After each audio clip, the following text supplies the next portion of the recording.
The round of 4 is upon us, guys. It is ASL Season 13 Light versus Bisu. It's going to be an exciting TVP. Oh, looks like we're going to go straight into interviews. Okay, we're once again back with the ASL Season 13 Round of 4. And let me change the stream title. Okay. And we are gonna be casting of this round of 4 match 1, and whoever wins of this best of 7 series, that player is gonna be the first player who will be advancing into the final stage. Bisu and Light, they are already here on the offline stage waiting for the game, but before we go into the game, we have to take a look on their profile of their record. You can see him, Light got out of his group in round of 24 in the second player. Bisu made it out in the round of 24 as the first player. Round of 16, both of the players got out of their group as a second player. And in round of 8, we have seen Light versus Action 3-1, and Bisu versus JYJ was an intensive game that I've ever gotten to see. How Bisu was doing the carrier build and some other build as well. That was 3-2 for the last game at the Metaverse.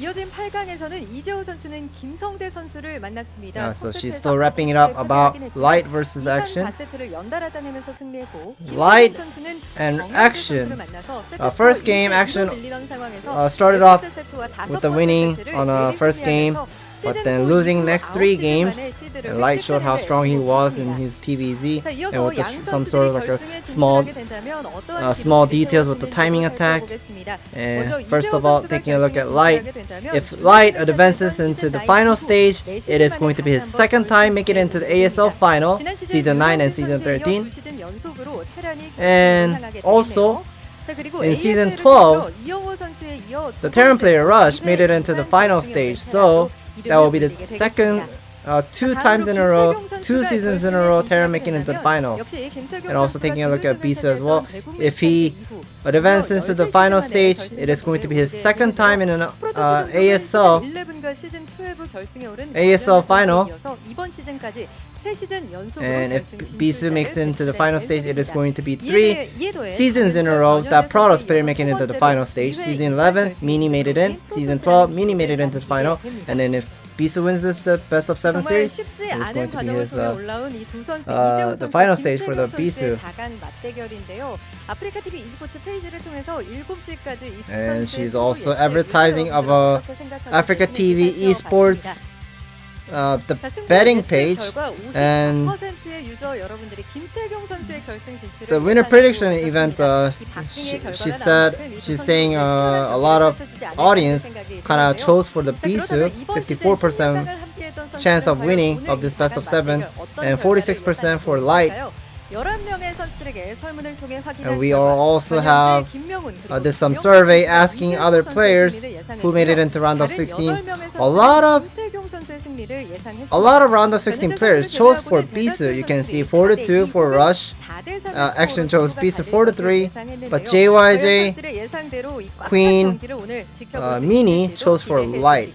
So I guess Light, Mini has played against Light, and Mini definitely knows how strong Light is. So I guess he probably thinks Bisu still not ready to beat Light. So I guess the previous ASL champ predicts for Light winning of this best of 7 series 4-1, and I think we'll be wrapping it up and moving into they're done with the wrapping it up and moving into something else. Yes, thank you for the translation scan. Oh, highlights probably.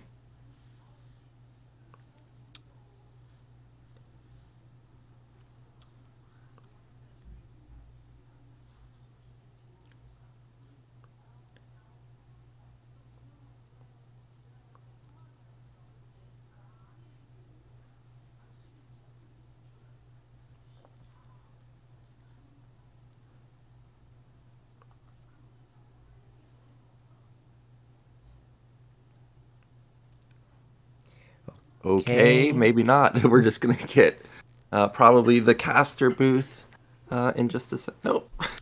Interviews. Okay, I don't hear any sound, so this is gonna be a little bit tough for me. I will have to open up the actual Africa page. We don't have any sound of their voice. Yeah, I cannot hear it, so we'll be taking a look at this, the mainstream platform, to hear what they're talking about real quick. Yeah, there must be the sound issue from the clean feed, so it's not our fault. Don't blame us.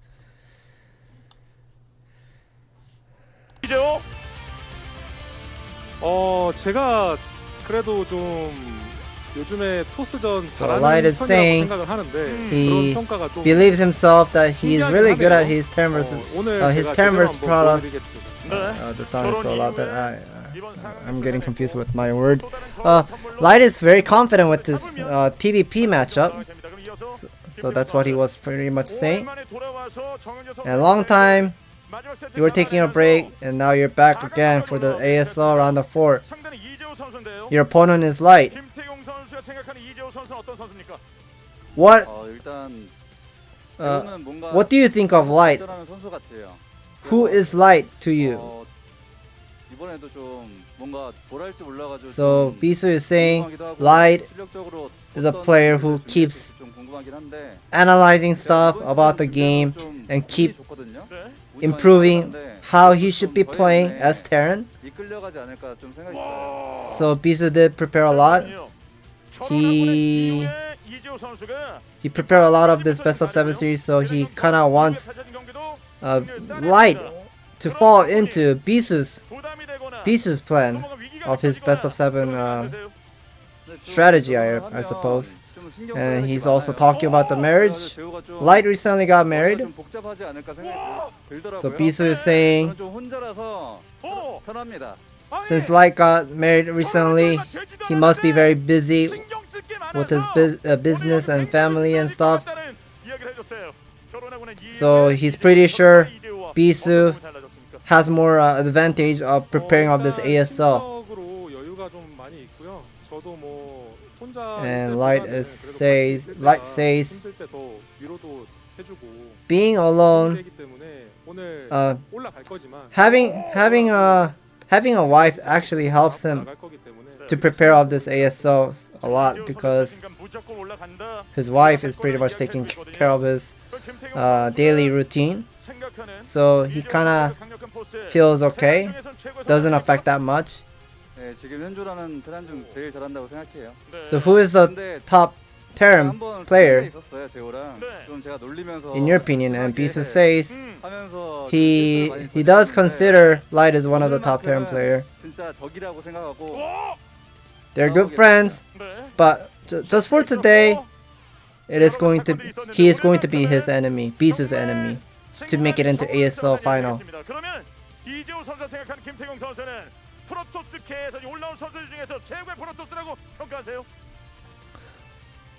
So Light, so Bisu said you're one of the top Terran player.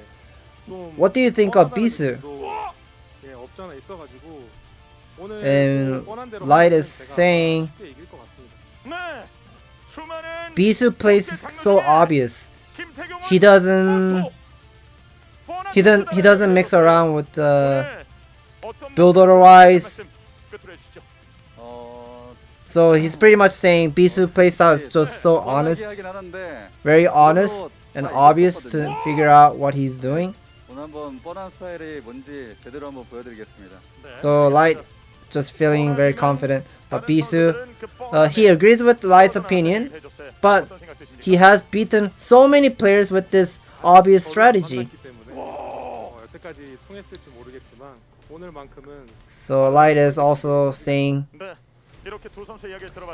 Bisu probably didn't face against Light, so he's just overly confident with his playstyle. So he wants to bash down with his mindset, and he should learn some lesson. And thank you for the interview. We're gonna be moving into this best of 7 series.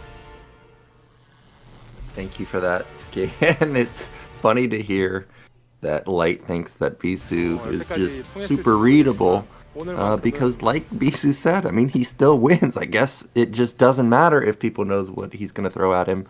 I'm hoping that this series is good because in the round of 8, I would say both players were not playing up to par. Even in the interview, Bisu mentioned that he was not playing his best in that series. So he's going to need to turn it on, especially versus someone like Light, who I think can play all stages of TVP. Yeah, we are going to be taking a short look of the Bisu's highlight. He was in the final stage in Vant Star League. That was before it's called ASL, the previous pre-ASL, and that's Light, who made it into the final stage in season 9. He's somewhat overcome of his TVZ, got eliminated in the previous season so many times, like Queen, Hero. And now he's strong, showing how strong they are. That's also Bisu defending the Cheese by JYJ.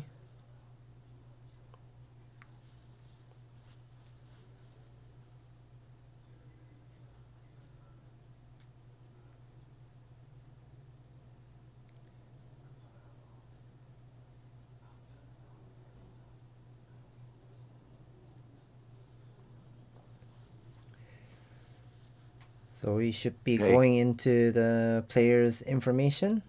Well, not yet.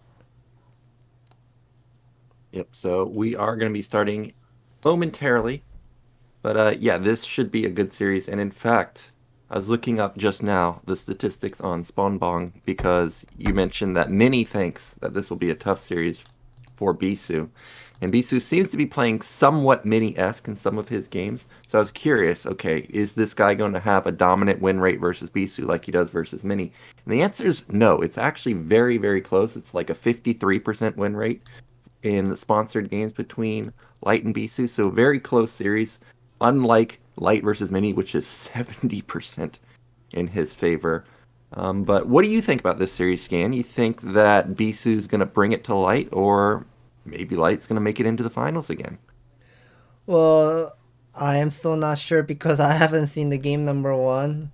But I am also taking a look at this online statistics information. The other website, not the Spawnbong website. There's also eloboard.com. And I try to find Bisu, but I cannot find his name. But anyways, once I find it, I'll tell you. Well, I think that I personally like Light here, and the reason I say that is I watch a lot of Light stream. I watch Bisu also, but Light is one of the few Terrans I think actually can dominate Protoss in late game. Like, there are so many games in particular where I see Light playing Polypoid. If it goes split map, I don't think I've ever seen him lose Terran versus Protoss. He has such good management of his army. If we get into a split map scenario, like on Allegro, which is a big 4-player map, even though Protoss is so strong late game, Light, it can go toe-to-toe with plays like that. So I think Bisu's going to have to end it before the super late game comes in.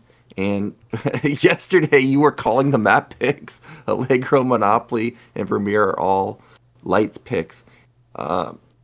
It's just going to be so hard on maps like Monopoly, which we saw JYJ just be impenetrable on. It's surprising to know the Light's information. His TVP is the highest win rate considered. We know him as a specialist of TVZ back then in the Caspa era. And yeah, we're also taking a look at this recent 10 games. 6 to 4, 60% win rate. You can see he played against Snow, Tyson, Bisu, Mini, Rain, and then Mini. So those are the information we can get to see. And I just found out on a ELO board, Bisu versus Light. Light has 4 wins and 7 losses on this website. So that's 36.4% win rate. So it's surprising to know his win rate is low against Bisu. Yeah, it's surprising to see. that I guess his recent games has that statistic because he's saying that Bisu's readable like a book, but you still can't beat this guy, man. I mean, that's a testament to Bisu's skill. And look at that win rate, over 60% in all his matchups. Of course, his versus Zerg, his best, because he's just the mastermind PVZ. And now we're getting a rundown of his latest games versus Terran. I see JYJ, Piano, Sharp, and actually beating Light in the earlier stages in Group B, Season 13. Yeah, I remember on the Metaverse he went for the Gateway Scout, but Light's 12 gas was a bit late, and his gas got stolen. It was a vertical matchup, 1 o'clock Protoss versus 5 o'clock Terran Light. And remember that game? Like, he tried to go for the Rex expansion, but the Zealot aggression was just so tough that he had to cancel his own command center. I don't remember that game. Maybe I was still moving back to the U.S., but yeah, Bisu getting a victory there, and looks like Light. We're gonna get camera on him for now, so I'm sure we're gonna start off pretty soon.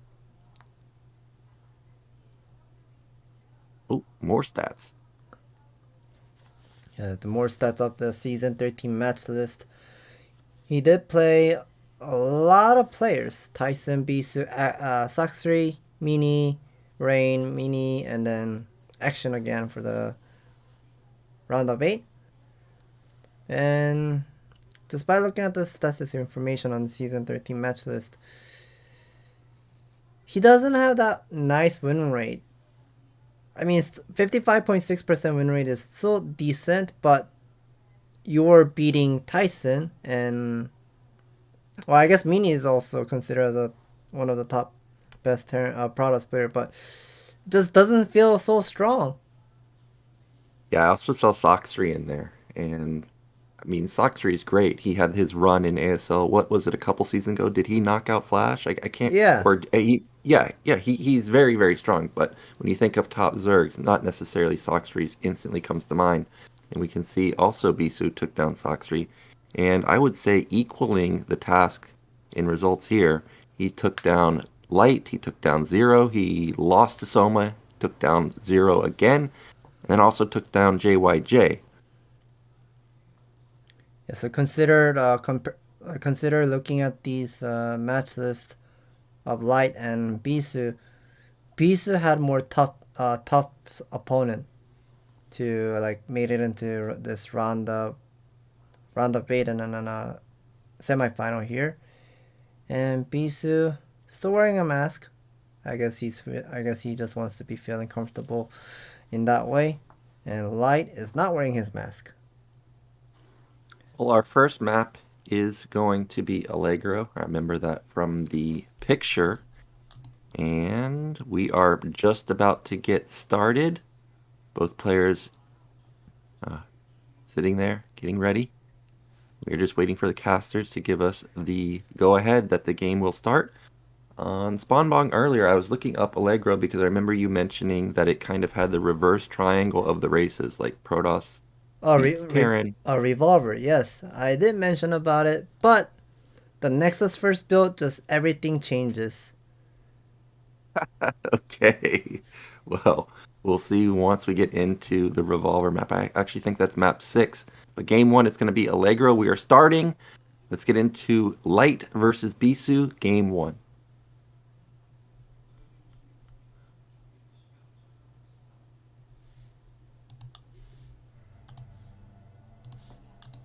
Okay, in the top right, our red Terran player, it is Light.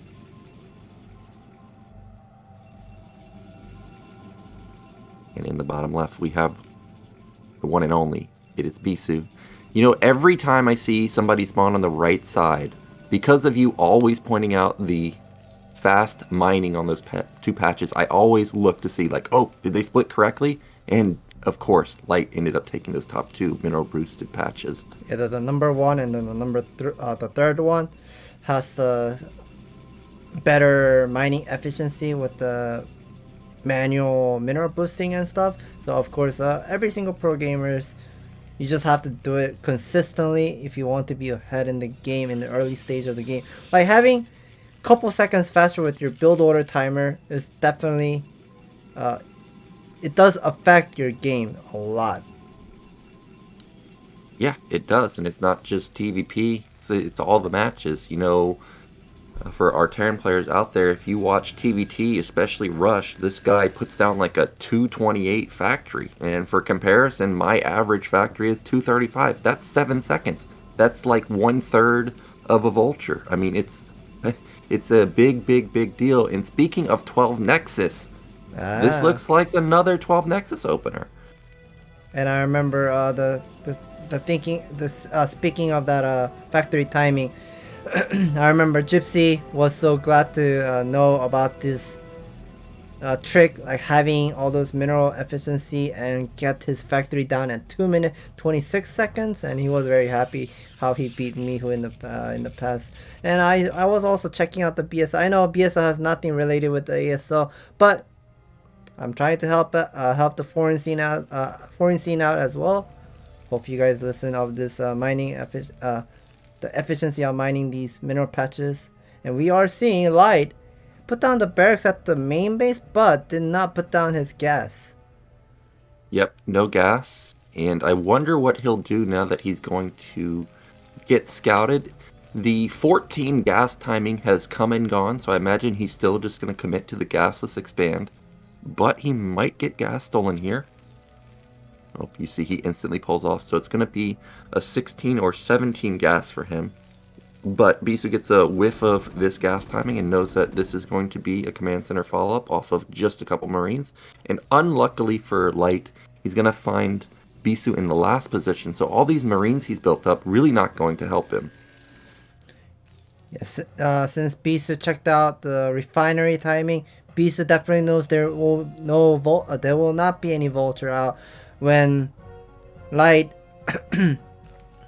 supposed to be having the vulture out. So I'm pretty sure Bisu will be skipping a lot of unit production in the early stage, because normally you don't do cheese in the cross spawn, and he's just checking out how many Marines are standing. No actions going on by Light, so should be probably staying on a single Zealot, or maybe even canceling the Zealot production into something else.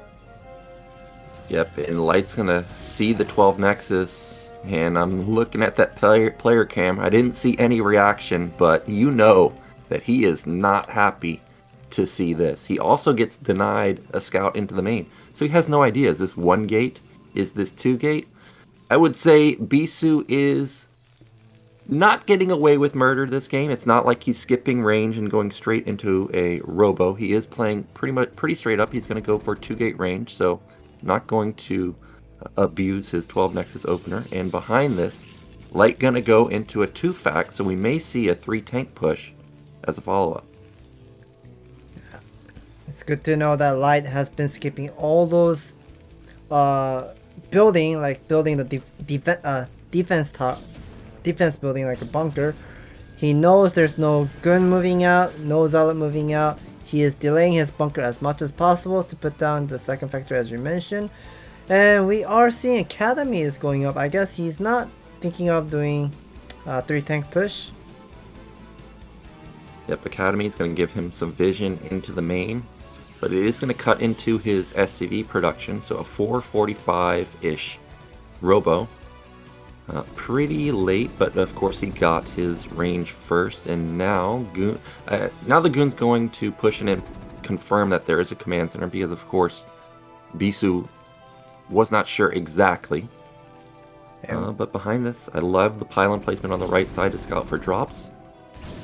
And I like how Light is also doing just the pure 1 machine shop, making a single siege tank and a vulture at the same time. Oh, is that a second vulture just popped out? So, okay, I guess he just literally went for pure vulture build with the spider mine research on the way. So I would consider this is somewhat greedy if Light wasn't actually expecting of Bisu bringing all of his Zealot and Gun and pressuring the bunker.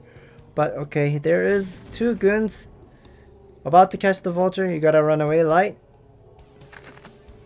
Yeah, I was about to say the same thing. If going for straight robo with no range is an abusive follow-up after 12 Nexus, going for vultures with mines, that's equally abusive as Terran. You're having to not build any tanks in the early game is huge for the Terran econ. He does not get any damage done with the mines, and in fact, the vulture at bottom right, I would say kind of wastes his mines in the early game, but the other two vultures, they're getting good intel on the map. He also confirmed that the third Nexus has already gone down sub 6 minute, and that is a fast Citadel follow-up, so it's going to be 3 Nexus, but going into pretty fast Arbiters. And we see Light already spinning up his first armory. That should be the +1 attack on the way. Pretty much started that +1 attack around at 6 minute markish. So Light is definitely aiming for 2-1 upgrade done at 12 minute mark of this build. And we are seeing another big building going down at Light's main base. That must be the third factory. And there's a forge going up. Light still hasn't used compensation that much. Second scan goes off at the natural. He does count how many gateway are. There are 3 gateway total, but does not see whether this is going to be the speed shuttle, the Reaver playstyle, or Arbiter follow-up. Yeah, and you could see that the scan was around 7 minutes. The reason he's using that is obviously saving it in case DT comes, but also at 7 minutes. If you see Citadel start, it looks like a normal Arbiter timing. Now, he barely missed it, so he didn't really get a glimpse exactly of what the tech is, but I guess he could get a read that since there's a fast third Nexus and he didn't see Gateway Flood, he's confident that he can just go straight into a third command center, and he's right, because there's no way Bisu can get out on the map right now. However, this fast Arbiter follow-up may catch him off guard, but as you say, this is 2-1, and that's a powerful follow-up, or powerful counter to the fast Arbiter play. Yeah, more scans go off, and he does not get to see any other tech, but he would be considered, your forge is spinning at this time, and you only have 3 to 4 gateway maximum, so Light should still be able to read off what Bisu is actually doing of this game. And this is just a classic of Bisu playstyle of doing first Arbiter with the 100 energy, 11 minute mark with the 200 max supply, and busting opponent's third expansion. That's a classic way of how Bisu often played like that in the back then 2 seasons ago in Neo Sylphid, and that's what he's aiming for here. Yep, Arbiter Tribunal is done. You see it instantly starts up, and that's about 1:40 to complete an Arbiter, so that puts us at around 10:15, and then about an additional minute to get stasis energy, so it could potentially be exactly what you said, around an 11-minute bust. We see the gateways coming in up to 6, soon 7, 8, 9, and 10 potentially. He's got a 4th Nexus behind it too. So it's not like he's going to be super all in on 3 bases and just going for one single attack to try and knock down Light. He will have massive econ behind it. And we're going to have to see, can Light match the production of Bisu? For now, he's only down 15 to 20 supply. That's not bad for Terran, especially going up against the 12 Nexus. Yeah, Light is fantastic with his optimization, keeping up the supply, but there is a single DT drop that he wasn't aware of. Does cancel the missile turret. Well, it didn't hurt him so much with the Dark Templar harassment, but he's making the he was making the Wraith, but then canceled it at the last second. And that's a lot of gateway. That is a lot of gateways. That's 10 for Bisu. I think 10 is like the magic number right now. He put down another big building. That could be another 2 more gateways, so it's 12 gate production for him. Meanwhile, both armories are done and should be spinning. And as you stated, this is going to be like an around a 12-minute, 12:30, 2-1 timing, which means that an Arbiter 11-minute bust would hit before the critical 2-1 upgrades kick in. Here comes that DT again, and there's no turret on the outskirts. So this could be annoying, especially since we know the Arbiter is out on the map right now. That is definitely a lot of SCV Light has at the main base. Vulture does not have the speed upgrade yet. This single DT or 2 DTs are doing some work, cutting up some supply depot to try to get some supply block for Light, but Light did not get supply block, so that's a good news for him. But now Bisu is gonna be maxed at this 11-minute mark, and that's what I was been saying. 11-minute mark with a 200 max supply. This is a classic of how Bisu usually plays. And as Terran, whenever you're facing this type of a player, you always want to have a lot of spider mines in the front line. Plus, you must have at least 140-ish supply to stop this 200 max supply Bisu attack. Okay, there's gonna be the one stasis field about to be ready. Yeah, 5 more seconds is all he needs, but he's going to come in here and try and bust before it completes. The Vultures have repositioned itself. That's such a juicy stasis, potentially on 2 tanks and 5 Vultures. He's already down 40 supply, and with 7 units wiped out of the battle, Bisu might be primed to take this. All of the Vultures are falling. All that's left are isolated tanks. The Barracks is out of position too. It hasn't soaked up really any shots. Zealot's getting on top of the back tanks too. And did Bisu do it? Supplies are plummeting for both players, but there's no more tanks left. Well, that bunker is soaking up the Gun shots so much and picking up some random units like Zealot and Gun one by one. So still buying some time, but the reinforcement just now came. And those 2 tanks with the 5 Vulture must get defrost in order to stop this Bisu's army. But yeah, they are now, and Light is trying to fight back with his army. 2-1 should be done by now. I want to see the upgrade. This is a 12-minute mark right now for Light. Still does not have 2-1 upgrade yet, just +1.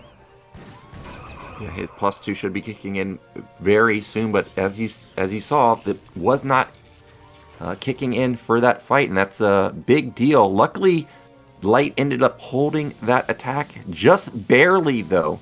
He didn't lose that many SCVs, actually. He got his tank count reset, which is obviously a great position for Protoss. But he's still got good production. He's still keeping up in supply, 130 to 165. That's manageable. And Light does what almost no other Terran player does better. He's laying mines all over the place. He's got a huge minefield back at his natural, huge minefield at his 4th base. But here comes Bisu for round 2. And last time when we were watching Bisu versus JYJ decided to split his map in a different way. JYJ took his expansion to the left side, but we are seeing Light is taking his 4th command center to the right side. Okay, right side as like the counterclockwise. So I am considering whether this is going to be a good 4th command center or bad 4th command center, because your 4th command center is so far away from your natural. The distance is so far away, but he's still managing to hold up this Bisu's army, laying lots of spider mines, scanning where the army is. But it looks like this second arbiter is waiting for the recall. Has almost 150 energy soon. Yeah, and the first vessel just pops out, so it does not have the 100 energy to go for that EMP. And there goes that Arbor, looking to recall the 4th base. Sure, Light has a lot of mines in front of this base, but there is almost no defense. The actual base, just 1 mine, 2 mines actually, and in fact they might blow up the SCVs. Here comes that recall. That is a lot of guns and Zealot. So those number of guns, that does help to clear the Vultures, and even he can snipe the command center if Light ever considers to lift up the command center. Now the command center is getting focus targeted. Light really needs to climb up. Tanks are coming. Wow, this is amazing macro from Bisu. I mean, look at his supply. He's just permanently maxed. He just recalled a moment ago, and he's already maxed. He takes out the command center, and now it's 3 base versus 5 base, with a 6 base going up for Protoss. And back in Protoss's main a couple of minutes ago, I saw him put down a 2nd forge. So this is not just straight weapon for Protoss. This is going to be with armor, with shields. He has +2 right now just for weapon, but we see double forge spinning. This is an amazing position for Bisu right now, and you stated that the 4th base is even hard to defend on Largo. I can't imagine how hard it's going to be to take a 5th base for Light, especially when Bisu has already this many bases and gateways already up. Yeah, I'm kind of surprised how Light decided to split the map in in the top side instead of taking the right side of his expansion. So this is another 200 supply. Oh, that's so many Zealots. I'm so scared like if the army just comes into my natural. But I guess Light is somehow keeping up the game. I mean, he's still on a 150-ish supply. 150-ish supply is more than enough to hold this 200 max supply. But will he be able to hold? Yeah, here comes round 3, and now this is not the engagement that Bisu wants. Almost all of the Zealots die before they even get on top of any of the actual fighting army of Terran, and Bisu already went through all of his gateways, so the reason you don't see his supply shooting up right now is he's already done it. So actually he lost, in reality, like 80 to 90 supply there instead of just 50, so that was a massive trade for Light, and that's going to alleviate a lot of the pressure on the map, and you see he instantly takes a 5th base at top left, and he may even get on the move to try and counterattack to mid left. I'm so shocked like Light is already prepared to split the map in half in this early stage of the game. I guess Light just thinks he doesn't have any timing. Like normally 2-1 upgrade with the 200 max supply, Terran moves out, but he missed that timing because of the Bisu 11-minute bust timing, and now he got his 3-2 upgrade but still doesn't go for the timing attack. He just wants to he just considers to have this map in half, like split the map in half, place lots of spider mines, put some siege tank on the left side, put some siege tank on the right side, and this is going to be the split map scenario that what Light really wants. Yeah, and he is comfortable playing this. There is, in my opinion, no Terran that does it better than him in split map scenarios. He's fantastic at it. He always repositions, always has great setup, always scans. But this is a lot of Protoss, and there's a lot of energy. That's a double stasis available. He's going to get a big group of tanks right there. He's still got another stasis available. What is he going to decide to use that energy on? And there's only 3 tanks really supporting this army. The rest is just vultures. He's streaming in more and more units. The vessel is late to the party, and that's going to force a liftoff. Another fantastic attack from Bisu. Well, that fight was great, but I feel like Bisu wasted so much of an army, and once those tanks get defrost, those are gonna be once again just fresh, new, and able to hold off that line. And as Protoss, you do not want to lose your gun. You want to keep up your gun count all the time, so you can just spam zealot, spamming, making lots of zealot, and just consistently trading Terran's gas unit with your zealot.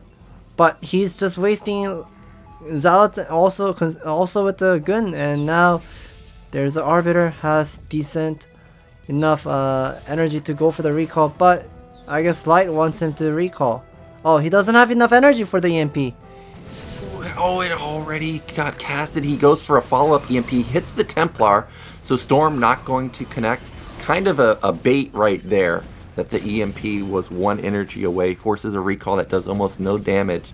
And when we got a glimpse of Bisu's main, I saw that the Cybernetics is not spinning, so this is not going to be air upgrades coming in anytime soon. It's not going to be a carrier follow-up. And in fact, there's more and more gateways going up at bottom right, so we're at something like 20 to 25 gateway production for Bisu. Tons and tons of gateway units. But the 3-2 upgrades are already kicking in for Terran, and now Terran's on 6 bases. This is really scary. How well Light is splitting up the map. As a Protoss perspective, I'm not a Protoss player, but I can feel it. Like if you are in this kind of sort of situation, all the advantage that you took in the early stage of the game, like 12 Nexus, you don't have any cheese. You're completely ahead with your worker count. You put down your 3rd expansion on time. But before I explain that, we are gonna be taking a look at this double Arbiter. Getting inside of Light's main base. Here's the first recall. Should be diving in. Yep, there it is. And he does not have a lot of defense. And that Arbiter has energy for a stasis. He doesn't wait and use it on the ramp. So Light will be able to get some units back to help defend. Great Storm to do a decent amount of damage. A single tank trying to save the day with D-Matrix right now. The rest of the Vultures kind of funneling in and not having much success versus the Dragoons, but again, this is buying Bisu some time, but he does lose 2 Arbiters and a shuttle full of Templars for that. And there's another 2 Arbiters just moving towards the center of the map.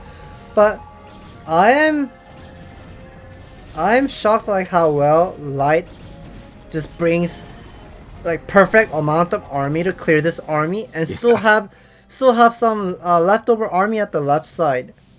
His army is just pretty much everywhere and just using it very nicely. Look at that, like those tanks still been there. It's crazy. You would think like, okay, well now all Protoss has to do is counterattack top left, but I have a feeling it's not going to work because as you stated, he's just a mastermind of splitting the map up perfectly. There's a lot of tanks here now. There's no Vulture support. Now that could backfire, but the Zealots are almost already dead. The stasis in the front does not help for the tanks in the back, which have 6 more tanks back there, and this attack may be denied again. Yeah, who would have thought, like, oh yeah, I used stasis fill on your sea snake, but who would have thought you would have another 6 tank at the behind? Yeah. Okay, well finally some Zealots get into the backline and he is going to knock down these 6 tanks, but supplies are still dangerously close. It's 140 to 180. Another Arbiter falls and potentially that Arbiter that's in stasis may fall too. 3-3 is done. That's a small mine drag into the mineral line. Takes out a couple SCVs. Now, is that no, I thought that might be the fleet beacon, but not the case. Bisu's still going to commit to gateways. And for now, it's just not working out for him. Yeah, Light has been taking so much of a harass each expansion and everywhere with this like army. Yeah, those are double Arbiter. It might have enough energy for a recall, but I want to see how much of energy it has. But I guess he's just gonna be hiding the Arbiter on the right side. Never mind, he's just gonna bringing all of his army in the center of the map. I guess he wants to go for the bus once again with the stasis field. Yep, but I heard a lot of scans just go off, and again, Light repositioning over to the left side. All of his units are here. A vessel is gonna hit an EMP, hits both actually, so no stasis, and I didn't see a single tank die just yet, only Vultures, and again, denied, and Light, he's a monster. This huge lead that Bisu had in terms of bases and production, that's all nullified now. It's 6 base Terran versus 7 base Protoss. We are seeing Light is adding another factory at 11 o'clock. So he's just going for pure split map scenario. He's probably thinking to make some tank at the 11 o'clock as well. Yeah, and you don't even necessarily need a ton of production there. You just have like 1 or 2 factories. You just rally a couple tanks on high ground. They'll get their damage in. They will be massively worth in value. And I saw he put a lot of mines at top left, so recall won't even be successful there. What do you think Protoss can do? Like, should he switch to carriers? Should he get hallucination? A hallucination would have been one of the great chance to break one of these sides, but I think stasis field is not worth. I mean, I have to describe differently of how Bisu is playing. He's just too stubborn with busting the front line. He tried so many times breaking each side, like the left side, right side, but every time he tries to bust, it doesn't work. Then if it does not work, since you have more income than Light, why not just keep recalling, even taking some missile turret shot and try to hurt some Light's bases of the 11 o'clock. I know there are some spider mines, but once you hit some recall, bringing some units at the 11 o'clock side, you can actually bring more of a Light's army and make it even harder to defend his expansion. Well, Bisu is going to take another base at mid-right, so he is going to take the favorable split in terms of the map split right here. It's 6 base Terran, potentially 7 base Terran once he gets the mineral only. Oh, there's hallucination that we were waiting to see. That's a huge hallucination, and I love how he's sending in the first 4 first, and he wastes all of the EMP, and here comes the real Arbiter. Will it be able to get through? And the answer is yes. Vultures streaming in, but vessels trailing, looking to get their own EMP off onto the army. Well, he did get EMP on the Arbiter, but I mean, Light is already... Well, Light was maxed earlier, but he still has decent amount of saved up bank and 170 supply, still okay. And even the command center is taken down. Look at the bottom side. He just finished another command center where he wanted to take his mineral expansion. And now those recall, that's what I was looking for. He needs to keep doing the recall. He needs to break those missile turret line and clear some spider mines and consistently go for the same location, recalling, and make Light's army more harder to move out and defend on his mineral line only. Oh man, he scanned the arbor, so he knows it's coming in, and that's the real deal. It still gets off a recall, but this recall was maybe a little bit too fast because the tanks are still just sitting here. And that means that this is going to be a failed recall again. Maybe a storm can get some damage done, but it seems Bisu forgot about that Templar, so it's not going to get any damage done. And what I'm looking at here, Scan, is that lack of gas from Bisu. He has not transferred any of his probes from his main, nat, or third gas. And if you look at the other side of the map, he's not mining gas. Oh, actually, he is mining gas at bottom middle and bottom right, but really not a lot of gas income for him.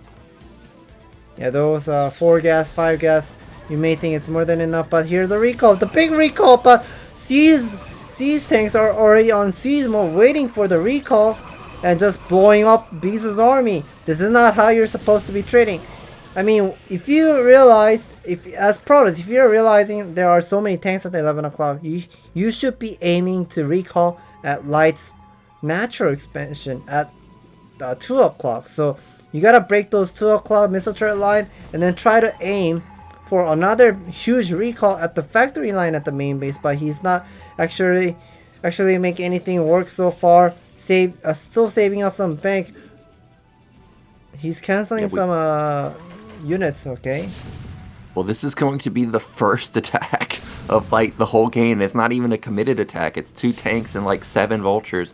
He knows that he doesn't even have to attack this game because Bisu's just flat out going to run out of money. That's another recall, but he's going to take some losses here. 2 big mine hits onto the majority of his army there. Long distance mining, or actually suiciding these probes, trying to free up some supplies so he can have a bigger attack. Yeah, I think Bisu is just thinking what he should be doing. He's not really doing anything so far, but he's still gathering up his army in the center of the map, and we are seeing lots of red dot is moving towards to the center. Is he just unsieging all? Oh my god. Can you even count how many tanks they are? No, it's like 30 tanks. It's insane. And, okay, he's going to go for another recall. I think he has to go for it, especially when Terran's finally moving out on the map. So maybe he can finally catch Light off guard. He instantly recalls. He's going to get in a lot of army, but you can see a single tank and mine already in position. More tanks coming back. That is so many tanks.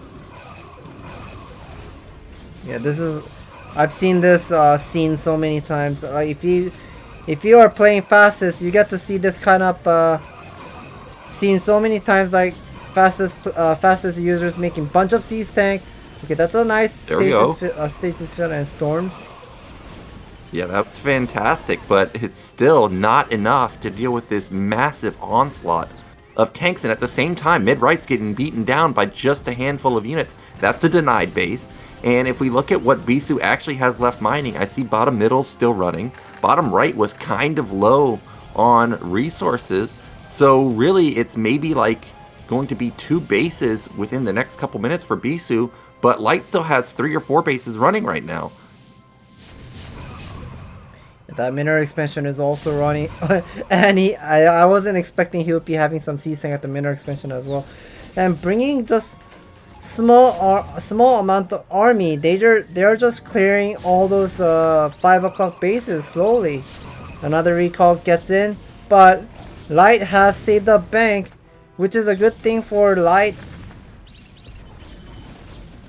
Yeah, he's got a huge gas bank, 2k in the gas, so he's not going to be running out of tanks anytime soon, and there's just no answer.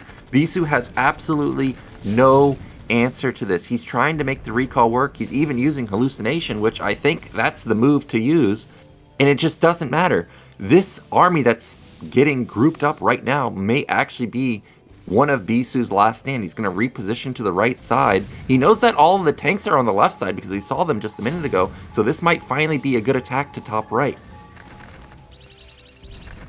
Yeah, those zealots are just soaking up all the spider my head. Connect. Okay, nicely splitting off at the last second. But this is not efficiently trading for Bisu. I mean, yeah, maybe he might need it to go for the carrier switch or even go for like stubborn stasis, stubborn recall instead of doing stasis field and busting every side. But the result turned out to be not working out so well. And here the army moving out, but these are just so many siege tanks. That looks like just 40 tanks. 40 tanks. It is an insane amount of tanks. And now Bisu's clumped up. A single EMP would ruin his day. More units coming in through the left side. That's a decent stasis on top of some of the army of... Oh, actually, a lot of the tanks are getting stasis. And with zealots coming in from the left side, this may finally be a successful attack for Bisu. Look at the supplies. Light's losing a lot of heavy tech tanks. Meanwhile, it's just zealots for Bisu. So finally an amazing trade for him. Well, I wasn't expecting Bisu would be having all those armies spread and sandwiching it from like 360 degree. And surrounding all those armies did work out well, but he didn't manage to eat up all those Light's army. And once those army got defrost once again, he's just gonna have another one group of siege tank. And oh my god, Light, I mean Bisu, he's out of resource. Yeah, that's the real bad news, is that was the fight he was looking for, but it's too late now. Bottom right's mined out. Meanwhile, top left is basically fresh for Light. He doesn't even have to attack. He lost his army. He can sit there and wait for a remax at 200 supply. He scans mid right, sees there's no nexus there, so he's feeling great that he can just push this mineral only. And basically, Bisu's going to be on one base mining. Yeah, Bisu finally spent all of his resource, and he now needs to make some decision making. But stepping on Spider-Man is not going to be so happy for Bisu here. And this is not looking great. He definitely needs more observer. When I'm looking at this minimap, I don't see any white dot on the minimap. He's pretty much lacking with the observer count. And he's just trying to go for the bus and try to hurt some Light's economy at 11 o'clock expansion. But these number of... Wait, I didn't expect he'd be still having that 3 tank at the minor expansion, so... Yeah, he's always got a good defensive position once it goes split map. You think it's all of his units, but it never is. That's a fantastic storm. Wipes out 4 tanks. It's just too little too late, though. Bisu running out of steam. The EMP was magnificent a moment ago, hitting all 3 arbors, and now it's a supply lead for Light, and this is probably the last attack for Bisu. You see he's long distance mining that mineral only at bottom right, and unfortunately, he is going to fall 0-1 after an amazing opener, but what a hold from Light. Oh my god. Consistently throwing those EMP, making sure those 4 arbiter does not have enough energy to cast any of the spells. And yeah, Light is also kind of out of bank too, but as long as you're totaling, not giving all those mineral expansion at the 5 o'clock, another expansion at this 3 o'clock. This is 1 base Protoss versus 2 base Terran. And of course, Terran has more bases. This is going to be more better ending for the end game. And these Goliaths are coming to pick up some Arbiter. Zealots are just dying in a straight line, and Bisu taps out. There is the GG, and it was fantastic play from both players, but this is why you do not want to play late game versus Light. This guy, he's just amazing. There is definitely nobody that does it better than him in late game TVP. He splits it perfectly. He always has the perfect defense at all positions. He laid mines nonstop, and he just bleeds you out. That's what he does in late game TVP. And it's not like Bisu played poorly. He maxed off of like 25 gates. He had good stasis. He had good hallucinations. But it's still not enough. And I'm just thinking to myself, if I'm Bisu here, What do I actually have to do to win versus this guy?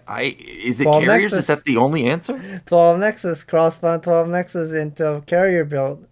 I guess that might be the only answer. Just by, well, I might be wrong, but just by looking at this game number 1, how Bisu was so ahead with the mind game of starting off with the 12 Nexus, but he ended up losing. And I'm not saying Bisu was playing bad. Light is just, he's just a master of TVP.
Welcome back. What an epic game one to start us off. Of course, we've got the ASL event. We're still continuing watching this ASL Season 13 Ro.4 Match 1. And Bisu consistently went for the bust, attacking each side using stasis field, but Light shows us really nice defending on each side. That was amazing. And here's the ASL Season 13 event. Making a highlight video. If you're making a highlight video, leave it on an ASL mainstream platform. If you get selected of the highlight video scene, you get the ASL card wallet. People who are also showing them that you're actually watching the ASL, you're also getting the ASL jersey shirt. And there's also the winner prediction event. If you get the winner prediction correct, then you get the ASL mini humidifier. And she's also advertising of this Africa TV esports page, winner prediction service. And that's must be the phone application. And look at those the balance, 2.16 for the Light and 1.85 for Bisu. So a lot of people are betting for Bisu. And they haven't gotten to the final stage for a long time. Let's go on to the game number 2 and see who's gonna be making it into this. Gonna be winning the game number 2. Yeah, I'm trying to remember what is the game 2 map. I know number 3 is Monopoly. Do you remember what game 2 is? Two-player map. Two-player map. Eclipse. Oh, Eclipse. Okay, Eclipse. We know that a lot of Protoss players love this map, especially PvT. But Terrans, if they can get the third base, generally have a really good time on this map. Eclipse, pretty darn balanced and maybe one of the most favorited two-player maps of all time. So this is going to be very exciting, especially after game 1, which was an absolute slugfest. I was thinking back to how the hell did Light hold that bust? You remember that bunker? Soaked up so many hits and just barely survived and was able to allow Light to recover, I think. So yeah, I wonder what Bisu is going to be doing on this two-player map. Looks like players are ready. We'll be moving into game number 2, Light versus Bisu on Eclipse.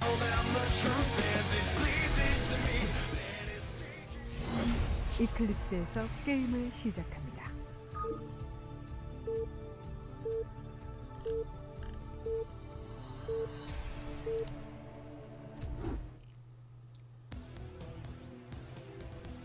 Okay, in the top right, up 1-0 in the series, it is Light. In the bottom left, down 0-1, it is Bisu. And I thought Bisu played magnificent last game. Just the trades were not there for him. The repositioning, the non-stop scans were fantastic.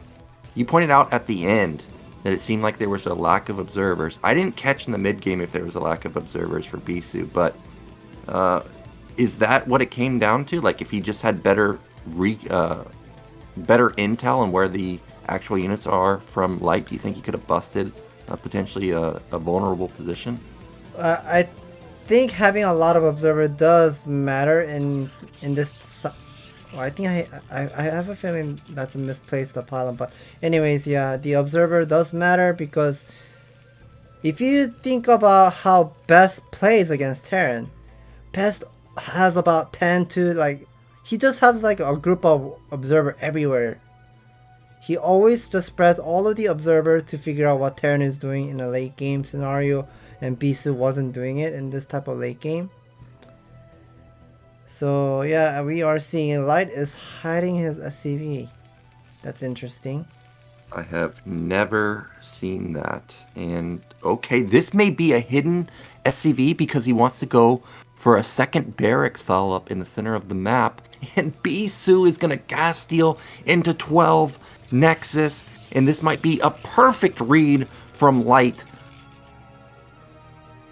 Well, I don't know what he's actually planning for, but let's see what that SCV is going to go do. He's just making sure whether there's any proxy gateway. Bisu has gone for the 13 gateway. So I guess, ooh, That's spicy second proxy barracks right now we are seeing by Light.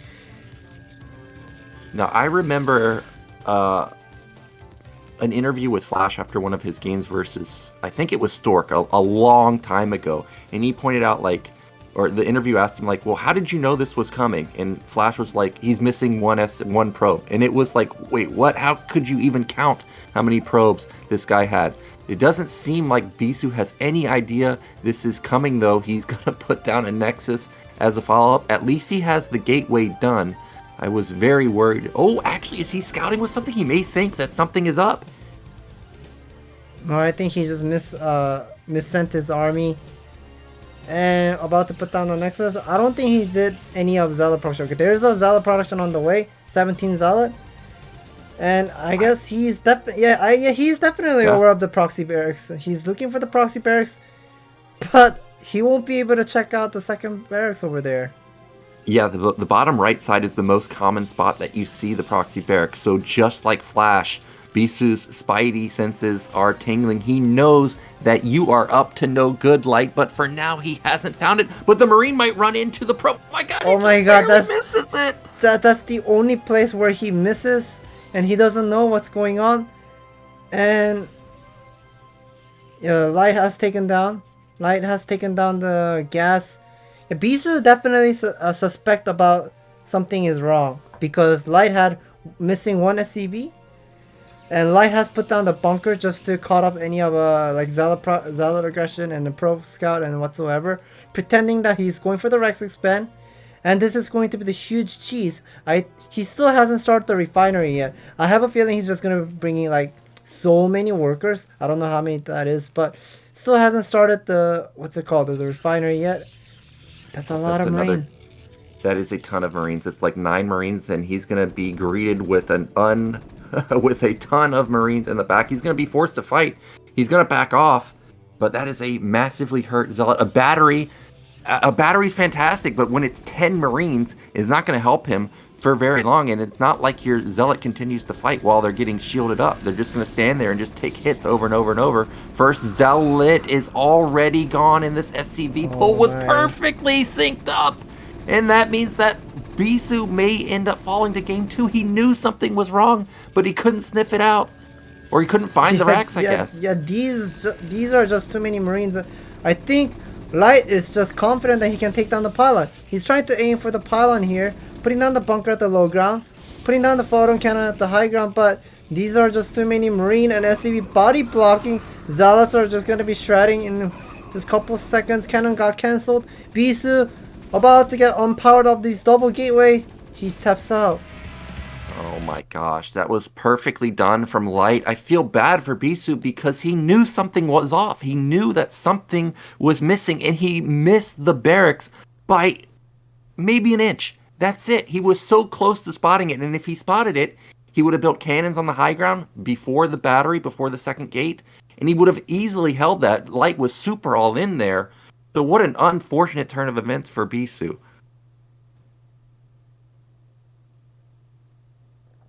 Yeah, Bisu was reading the game correctly. He knew what's going on. Like, there must be something proxy barracks somewhere out on the field, but he checked all the location except that place where Light put down his second barracks. That was the only place where he missed. Yeah. My gosh, I can't even believe Bisu was able to realize that, hey, you're missing just one SCV, because it's so hard to tell when there's that many SCVs already in the game. So impressive game sense, but unfortunately just a bad scout pattern. And now, just like yesterday, where the players were pointing out that game 3 is the most important, this next game, if he does not win here, which is going to be very hard because it's Monopoly, we may have a 4-0. It's almost impossible to recover from a 3-0 deficit, but Bisu is one of the few players that I think can actually do it. But look at this drill, dude. The SCV timing was perfectly executed. And that's just so many SCV for Bisu to hold off. And yeah, Bisu, I think he needs to play something very dirty like how Mini does. I mean, Bisu does have some very strong mechanics. I know he likes to play macro playstyle, getting early 200 max supply in an early stage and go for the bust. I know he loves that playstyle, but maybe he needs to try out the other playstyle, like how Mini plays something very dirty, maybe like a photon cannon rush or proxy. Yeah, I've seen photon cannon rush against barracks, like on Butter, the map Butter. You can do the proxy gateway into a forge build and do the cannon rush against Terran. And I would like to see something like that. I mean, he cannot just constantly play obvious build, like macro build only. Well, that might be the move to pull out on a map like Monopoly. We know it's brutal for Protoss. It's basically a Protoss graveyard. JYJ proved it versus Bisu last week. So hopefully he can go for that. Actually, our players are ready. Let's get into Game 3. Very crucial that Bisu gets a win here. Otherwise, Light's going to be up 3-0. 모노폴리에서 게임을 시작합니다.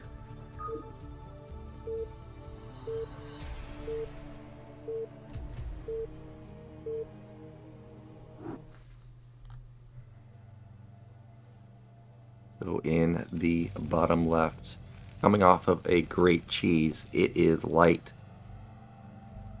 And in the mid right, our Protoss hero, it is Bisu. Now, recently I casted a game where on Monopoly also where the Protoss player sent out their first probe and managed to check the minerals to see if anything or if the SCVs were mining there. And he found him on the first scout and ended up building proxy gates in his main, and it led to a victory. It was actually Quirk versus Mihu. And that was a very funny game to see Protoss just pick apart Terran in the early stages. Not going to be the case here. It looks like we're just going to have another standard opener from Bisu. Yeah, we are seeing the pylon built at the front of the ramp. I am going to be expecting something like a gateway scout in this type of game. I know whenever you're having that forward pylon, you can still go for the 12 Nexus build. But 12 Nexus build on this Monopoly map where the rush distance from natural to the natural is so short, I don't think it's a good playstyle. But Bisu is queuing up more worker again. Yeah, he's approaching 150 minerals, I think. Oh, is he really just going to go for another 12 Nexus? It seems to be that he's going to do that. Maybe he'll go for a delayed gate. I've seen that a couple times, but so far, another 12 Nexus, and as you stated, this is definitely a close spawn for Light. I'm getting nervous that this might get busted. There is the 12 Nexus and Refinery at the 12. And Light, most likely he's the one, always does the 13 scout. There it is. And whether he's going to be sending towards to the... Okay, he will be sending it to the top side. So that is just going to be his first scout. But never mind, what the hell? The player cam went to the top side, but the SCV goes to the right side. So he tricked us. Luck is on Light's side today. It seems going to find him in the first position. Now let me ask you this. I'm sure Terrans out there are all wondering. What time should you send your Marines and SCVs? Do you go with 1 Marine, 3 Marines, 5 Marines? When do you think is the moment to actually send units to pull for this?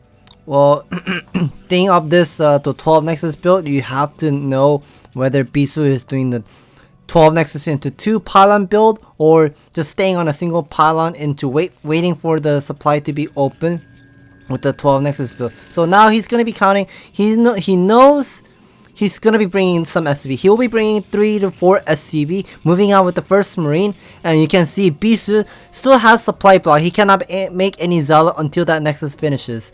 So once that Nexus finishes, that's the time Bisu will be queuing up the Zealot. Zealot production is 25 seconds. And within this 25 seconds, Light can still execute this 12 Nexus first with small amount of army. And he just brought about 4 to 5. Yeah, okay, he brought 4. So he brought 4 as I mentioned.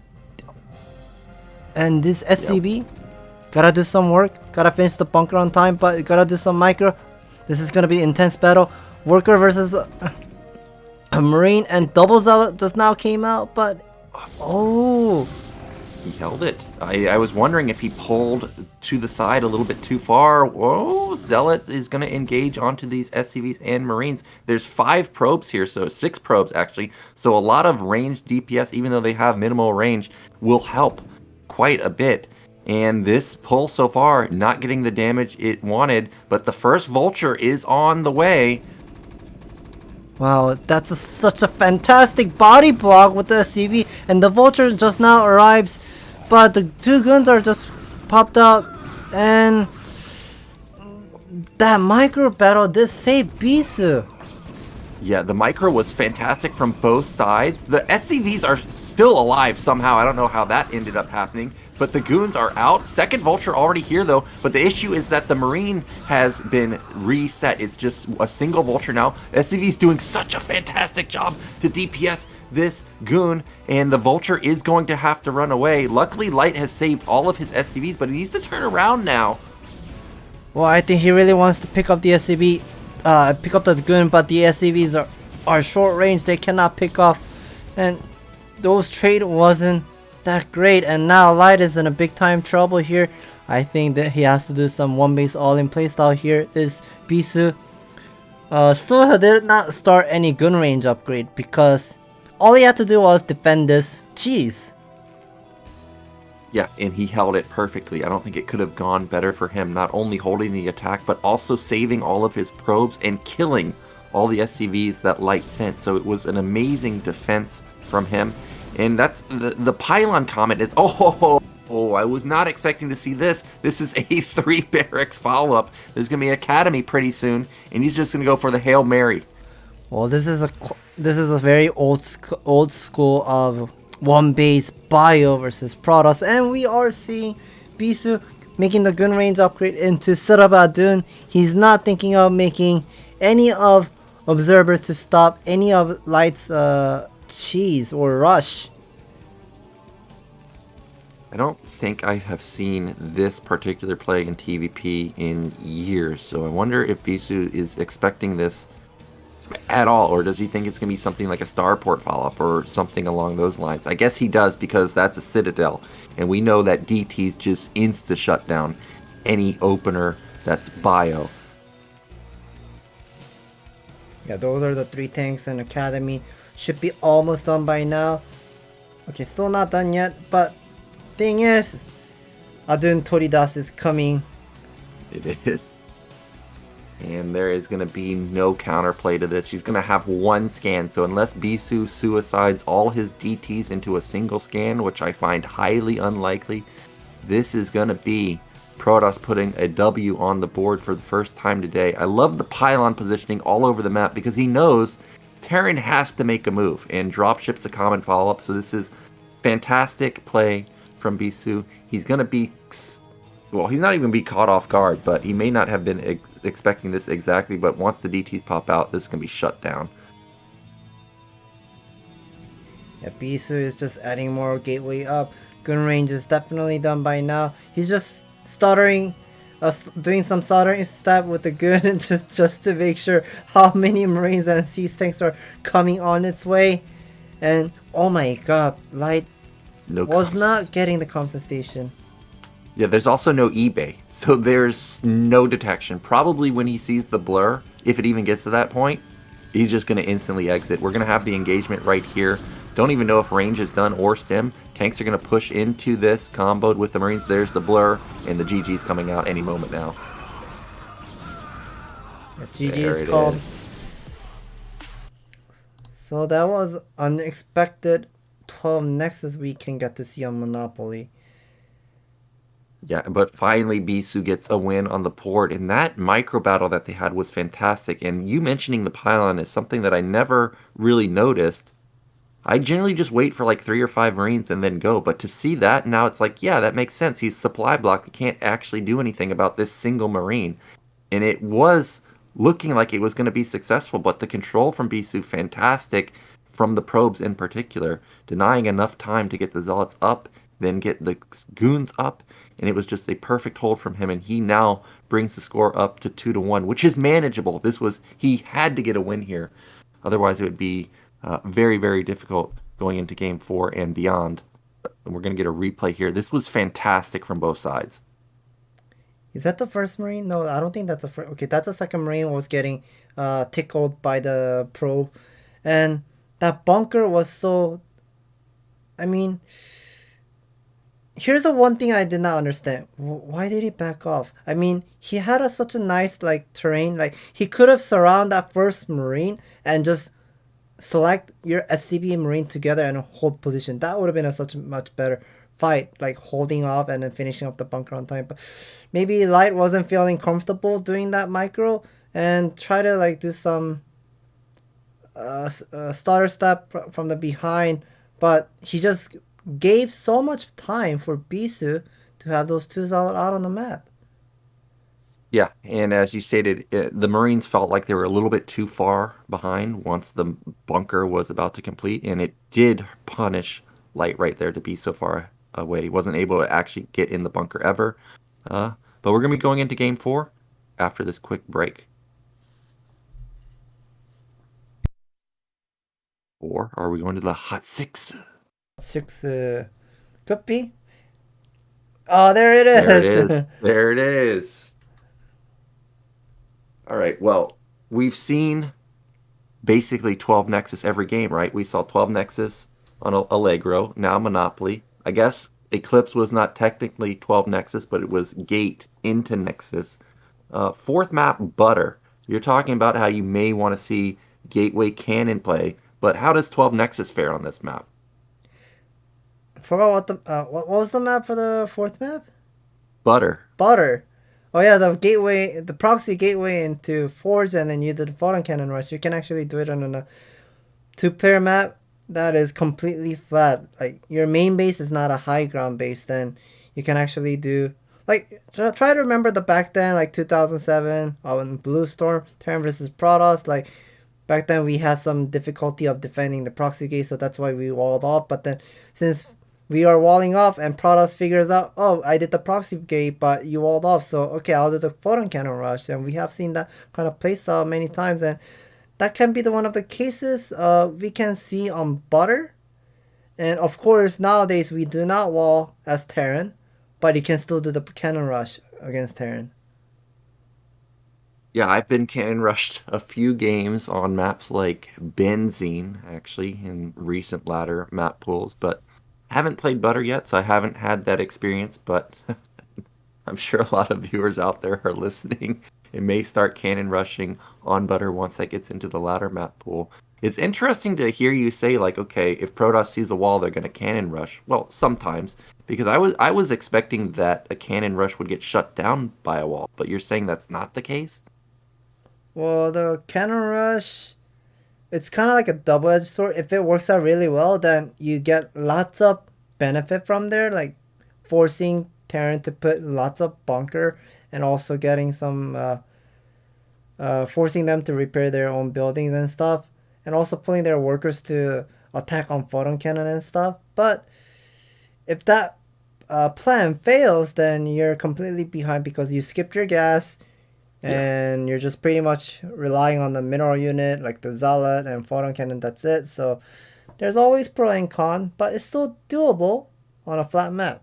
And we can see the Castor Park drinking the blue bottle.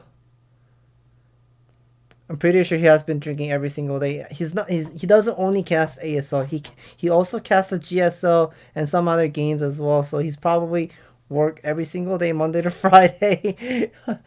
And I hope his health is okay. Yeah, I see Into the Rain and already chugged it before Castor Park even started his. I think we're going to be going into a break in just a second. Looks like Castor Park's giving the signal, so we'll be back in just a second. Oh, maybe not.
It is time to get into Game 4. Butter is going to be our map. Currently, it's 2-1 for Light, but Bisu striking back in Game 3 with very, very good defense versus a Marine SCV pull.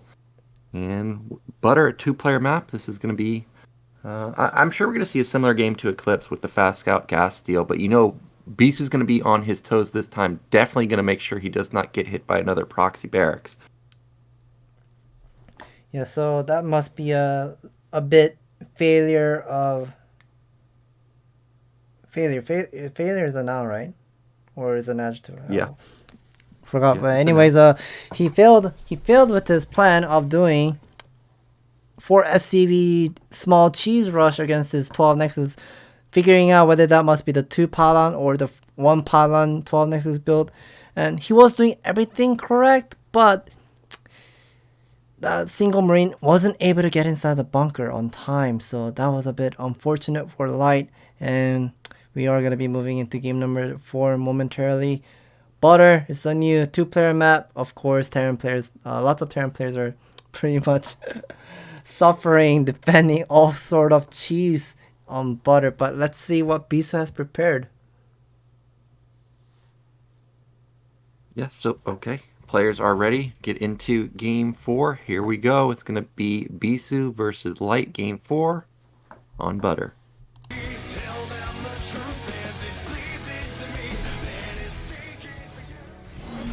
버터에서 게임을 시작합니다.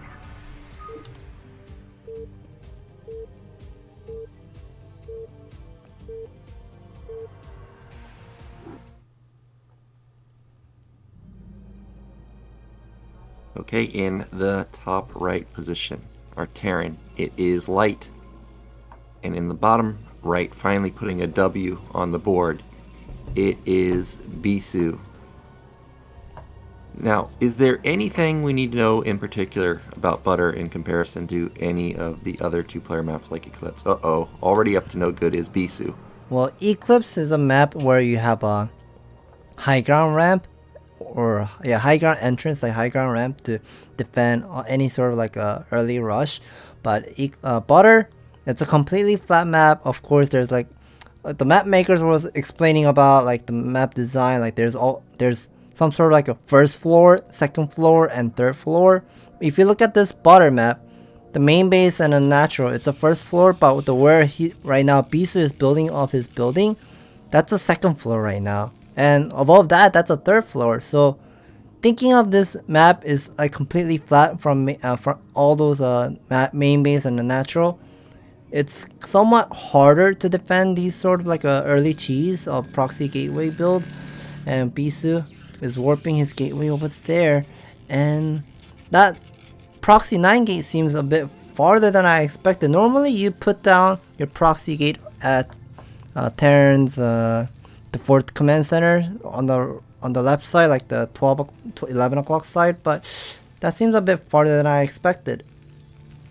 Yeah, and he instantly puts down the gas. Now, sometimes you can have a feeling that this is a proxy gate because the probe comes in and doesn't instantly gas steal you, but the fact that he came in, instantly puts down the gas, maybe Light isn't thinking anything unusual is going on, and I agree that gateway, it looks very far forward, and in fact, if Terran was to scout, I'm wondering if he would just simply see it, simply just right-clicking or move commanding to scout to bottom right. So far, no scout from Light, though. He is being a little bit greedy here, not going for any intel. Yeah, Light often does really late scout at 15 after like the barrack finishes, and now he's going to confirm some proxy gateway. And I think it still might be doable to defend this proxy gateway. Will he be able to see? He missed it. He missed the Zealot too. Look at that. Just barely misses it. And he's going to be like, wait, I just scouted. How's that here? And that probe almost caught Marine. Luckily for Light, he's going back to safety, but he's taking a lot of damage from that probe. And in fact, the probe got off 2 hits. So now that Marine could get one-shotted by a single Zealot hit. Yeah, I like this decision making by Light here, because as soon as he realized there's a proxy gateway. He cannot go for expansion first, so therefore he's just aiming to get down the assimilator as soon as possible and start off his refinery here. And Bisu is already mining his gas. That must be the cybernetics core being warped at the main base and the second gateway as well. That's a super fast second gateway, I'll say, at the Bisu's main base. Yeah, that is very, very quick, especially since he knows Terran's not mining gas. There's no factory anytime soon, but I guess he feels like he needs it. 3 Zealots already out, 4 Marines, 5 Marines with 4 SCVs in the front. It's going to be really difficult for Bisu to push in here. But Light is going to respect the power of those 3 Zealots. He's going to put down a bunker and make sure that he takes absolutely no damage to this. I like this decision making, how Light decided not to be greedy, like not putting down the bunker at the natural, putting down the bunker on the entrance and go for factory expand from now on here. I like this decision making because Bisu has already invested his money for the gun range upgrade. Plus, that second gate was relatively fast than what the usual timing. Yeah, so he knows that it's not Bisu being greedy behind it. And I also like how now Light could send back 2 of the SCVs. They don't have to be on hold position there, so they're going to make up that cost in the bunker.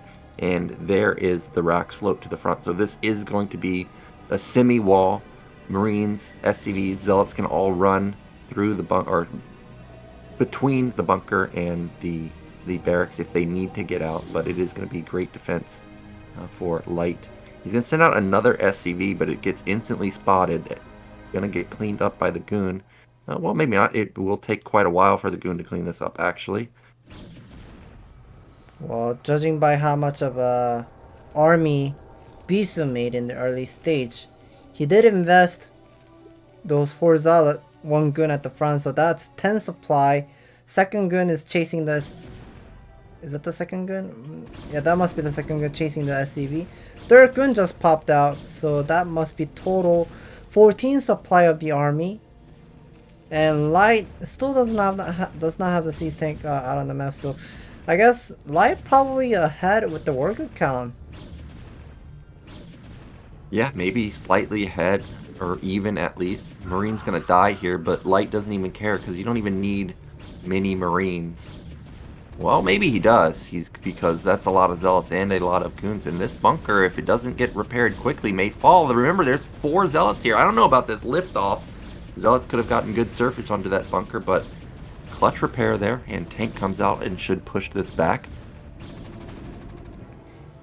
Yeah, I like how lifting up the barracks on time to have some SCV surrounding the bunker there to repair. And command center is done. He's probably waiting for the siege mode is done. And he's not, Light is not getting the second machine shop, so he is definitely making some vulture. I guess the vulture decision making, I like it because siege tank, they cannot kill Zealot really fast. So making some vulture here to clear some vulture. I like this decision making. And the command center is about to land, and Bisu is waiting until Lights to move out. Here are the 2 siege tank and the 2 vulture about to hit and clear some Zealot here. The barrack needs to land. The barrack did not land here. Now dives in. Yeah, good repair onto that single tank at the top, and it does get taken out, but it survived for quite a long time, and almost all of the units of Protoss are going to get taken down, and in fact they will get taken down. That last goon falls. There's just 2 goons left over. They were simply rallied across the map, and now Bisu's going to have to go into retreat mode. No, actually he's going to continue to try and push the issue, but there's 2 tanks in siege mode. He pops an additional SCV, but did not get the damage he was looking for with that attack.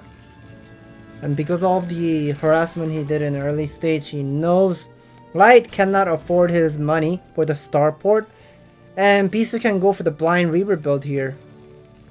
And we are seeing still no armory for Light. He is getting the vulture speed out on the map to have some map control. Oh, does he have a wall? Okay, he does. Nice pylon placement just in the nick of time, and these 3 vultures will get away with their lives, but not able to get any kills. And as he stated, it alleviates some pressure on the map, so Light's going to feel confident to move out and take down this gateway. Yeah, those 3 vultures definitely bought a lot of time. Helped Light to move out with small amount of army to kill that pylon, and now that gateway being unpowered, Bisu cannot make 2 goons at a time here. That gateway is gonna be waste for now. And here is the academy going up. Missile turret, but there's a... I don't think he does have one more missile turret underneath of the engineering bay, but the shuttle is coming. Yep, shuttle on the way. I think Oh, there that it lights is. again. Yep, there it is. Turret's already set up, so this is going to be perfect defense again. I often see Protoss able to get through between the Nat and the main right there. And he does barely fit through, loads up into the bunker to get a little bit more damage done. Actually, that bunker has multiple Marines in it, so he's going to reposition to the natural. Reaver unloads and doesn't even get to take out that Vulture. No, that was a good connection. Oh, loses 1 tank. Not It's too an bad. okay trade, yeah. And those Marine in the bunker did help a lot. I mean, it does stretch out the range. Oh my god, that single Marine did peel off some shield, but did not get the shuttle. The Reaper gets some revenge there. Like, don't you dare shoot my shuttle. And the shuttle, it has speed now, but it has no health, so it cannot make a run by into the main. Pylons are set up at this third base, and Nexus is about to complete. Not sure if he actually got vision of the Nexus, but I guess he can assume that it is about to complete or has already completed. Meanwhile, Light's moving across the map, and I think it went unscouted. There are no units in good position right now. It's 4 or 5 tanks too, so that's a decent amount of firepower. Reaver does a good job to whittle down the health of that single tank, but the mines get set up. One connects onto some goons, more being set up. There's so many vultures here. Another goon falls. Well, this small attack, how Light is doing, this is very aggressive from what I'm seeing. I mean, maybe because Light did not get his armory on time, so he does have more army value than the usual. And this timing attack does hurt Bisu a lot. I mean, he was lacking with the gateway count because he lost his proxy gate. He just needs to rely on this single Reaver. But now there is double Reaver. Yeah, and there's 4 goons behind the tank, so they can cut off reinforcements. For now, they have not done so, but this Reaver coming in is going to shut down this push once comboed with the goons as they come in and take down the remaining tanks. And this attack is a failure from Light, and supplies have plummeted for him. Back in his main, I see a lot of buildings being placed down, so this may be a 5-fact secondary follow-up. Oh my god, that's a huge hit! Yeah, losing those gun health did hurt a lot, and Light is still down on the supply. I mean, he's trying to do some Spider-Man trick to jump over the pylon, but that is definitely hard micro. Not gonna work out so well. And we see Light. Oh, never mind. Bisu is going for the carrier build. I like it. After seeing him just get absolutely denied with the Arbiter play, I think this is the move, especially now that you've got map control. You know that it's impossible to Terran to go for a follow-up attack, at least for the next couple minutes or so, because their tank count got reset, and you still have double shuttle with speed, so Terran's got to commit a lot of defense to turrets.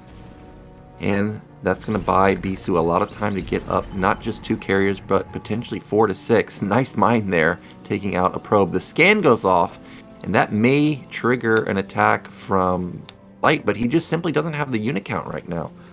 It's seeing those 2 Stargate being blinked and making the carrier on the way. Light must be feeling something very uncomfortable here because he doesn't have starport. Oh, there's a starport. Yeah, I knew he's gonna be doing something different. You cannot play 2-1 upgrade playstyle in this kind of game scenario where you lost more than 5 tanks in the early stage with the Vulture timing attack, and Protoss immediately went for the carrier build after the usage of the Reaver, like bought a lot of time. There's no any more about... You cannot be patient anymore. You cannot be patient. and wait for the 2-1 upgrade. You just have to do something else, and we see those 3-star port. Let's see how it's going to be turning out. Well, Bisu's going to still try and deny this third base with the single Reaver. It's going to get pushed back, though.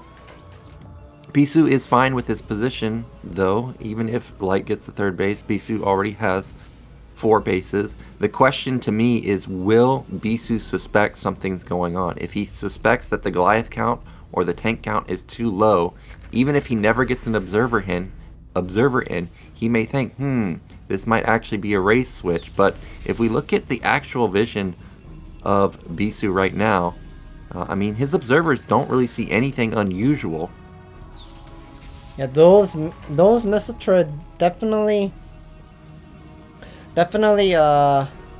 stop any sort of like a observer scout by Bisu. I mean, Bisu started off the space shuttle. He started off with the shuttle Reaver build without making any of the observer in the early stage. So yeah, that is one of the reasons why Bisu does not have an intel what Light is doing, and Light just keeps getting the information and doing what he needs to be doing with the Comsat station and getting the intel. That's a 4th nexus, and then now 5th nexus is gonna be warped at the bottom left side, but Bisu doesn't know anything about this race switch. Yeah, so how many race do you think he needs to build up? Is it 12? Is it 9, 8, something like that? 11, like 11 to 12, that should be okay-ish. The Wraith count to snipe the carrier. And remember like a couple months ago how Rush was actually analyzing, or I should say Fire by Hero and Rush, they're both starting off the Wraith Valkyrie strategy, like how they should be using it and beating Protoss.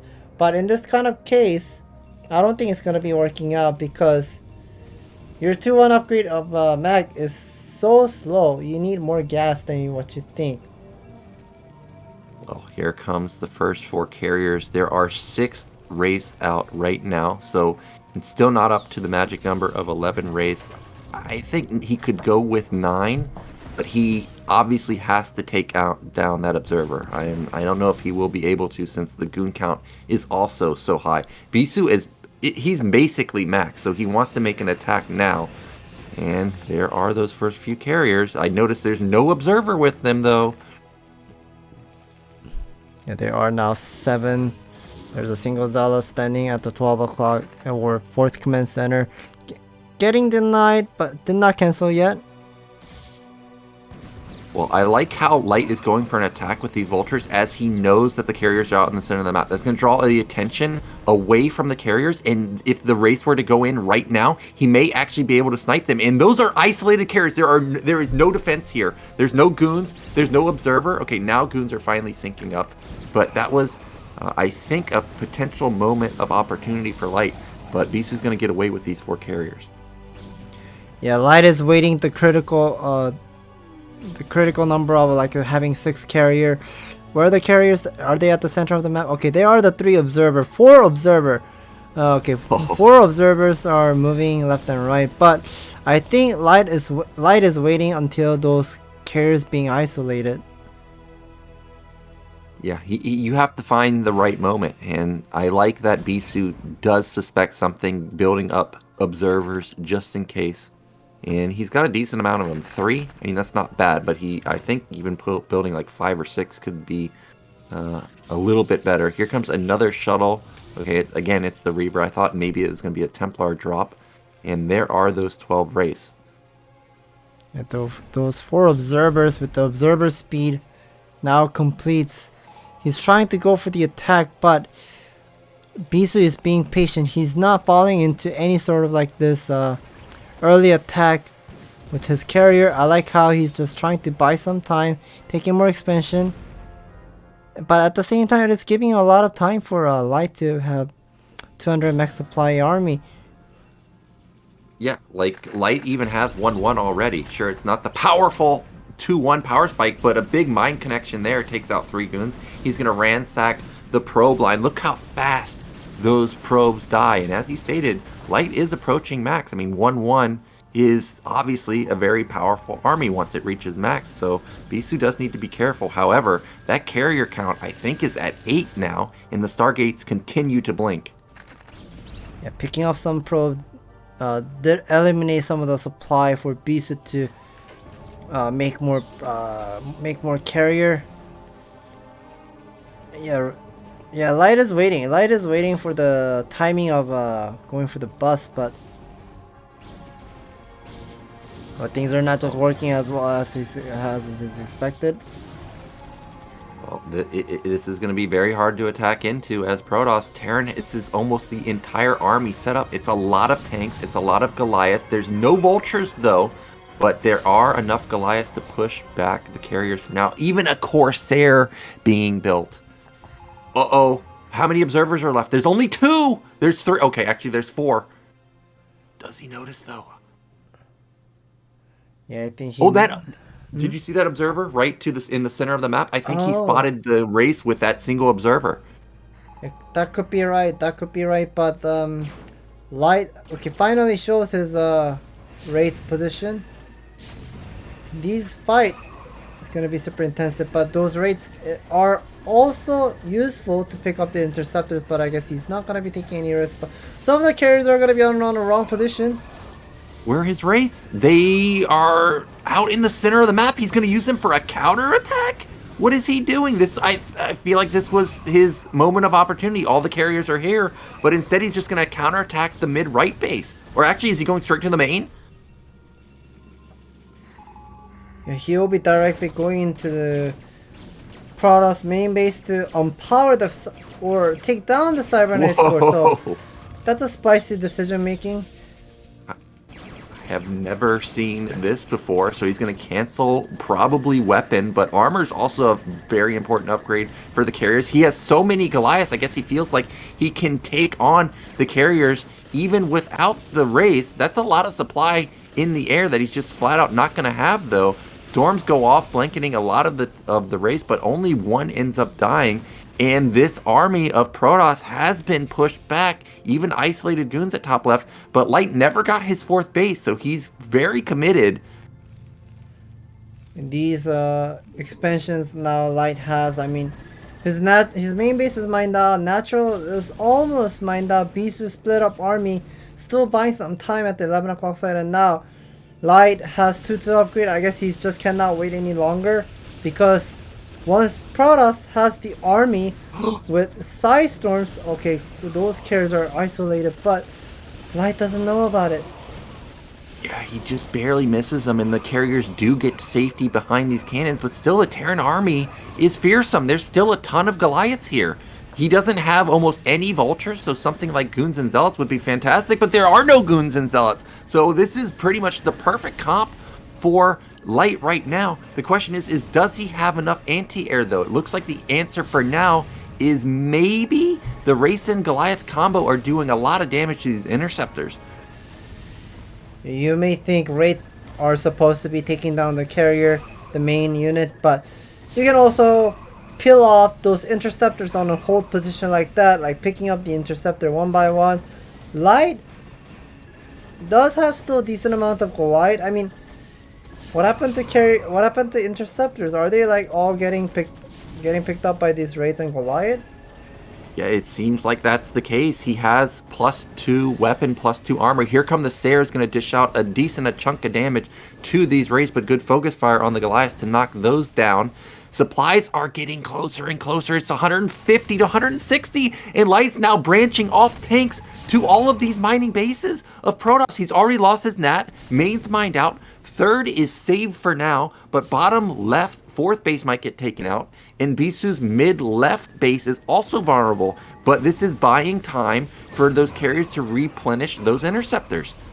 And those Wraiths are buying a lot of time, but goons are coming from the back, and the number of carriers is way too high. I think Bisu might be able to hold, but still not sure. Still 2 to upgrade for the Goliath upgrade. I want to see the carrier upgrade. +2 shield, okay? Oh, the supplies are so close. The problem is that Light hasn't killed a single carrier, though. The tanks have repositioned to the left side, and it's 4 tanks. Nice to see a DT for Bisu, though, so he's going to shut down the tank line if there's no... Oh, did he catch the carriers? No, he almost did. But lack of focus fire means that the carriers are eventually going to clean up these Goliaths. But actually, do you see this? Supply lead for Light right now. And somehow he managed to have another expansion at the mid right side. But I think the number of carriers is just too large. 11 carriers is so strong. I mean, Bisu does not have much of interceptors to fight back, but yeah, as long as Protoss has more than 2 bases of mining, like more than 2 bases to mine from, they can just always have the interceptors like charged. Yeah. Oh, and critically, he finds mid right. He knows that top left hasn't been taken because there's already, I think, a zealot there denying that base. So he knew that there's a base at mid right. And he goes for the counterattack, and he's going to counterattack the third base also. And we see a conga line of SCVs not able to even send back these minerals. A base trade scenario going on right now, but I agree. I think there's just flat out too many carriers. There's 11 of them. Light's not mining now. Look at it. His minerals are just stagnant at 68 minerals. What he has is his entire is the entirety of his army. He has to make it work versus carriers. Otherwise, Bisu's going to take game 2. Yeah, those High Templars are thus buying a lot of time, and the number of carriers is just too large for Bisu, for Light to hold those Bisu's carrier. Yeah, and look at the reaction of Light. He had like his hand on his face. I don't necessarily think Light was winning that game, but after he knocked down the natural and knocked down bottom left, I think there was potential opportunity where he could have taken that game if he could have stabilized mid-right. So he may have been feeling like he let that one slip away. But regardless, he had an amazing comeback after the initial opener, or the initial the initial attack that Light did, which failed. So for him to get to that game state was very impressive from Light. But now Bisu has tied up the score 2-2, and momentum is in his favor now. Well, now the map is once again favor towards to Light, I was supposed to say, because he has shown us amazing split map scenario on Vermeer, and since the score is tied up 2-2, so this is going to be best of 3 game for them, and game number 5 is going to be very important for both players. Whoever wins this game number 5, he has a lead.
We are back, and the series is tied 2-2. Bisu staging a comeback with great defense on Monopoly, and now also on Butter.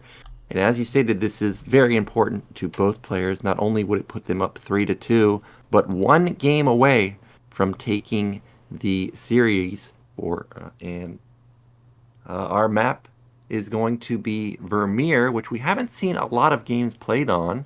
But as you stated, Light has impeccable split map scenario, and you seem to think, or at least it sounded like, you seem to think we may have a long game in store on Vermeer.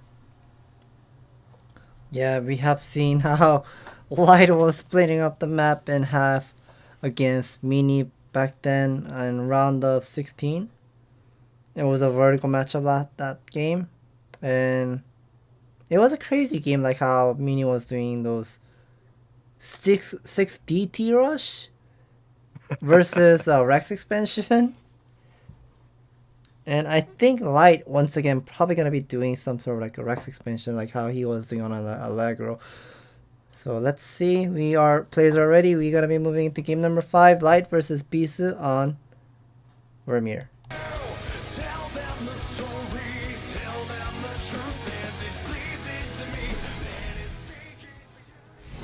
버미오에서 게임을 시작합니다.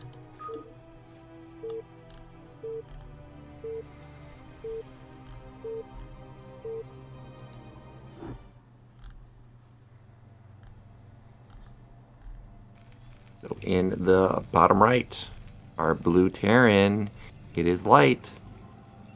And in the top right, momentum definitely on his side right now, it is Bisu. And again, we do have those vertical spawns that you mentioned.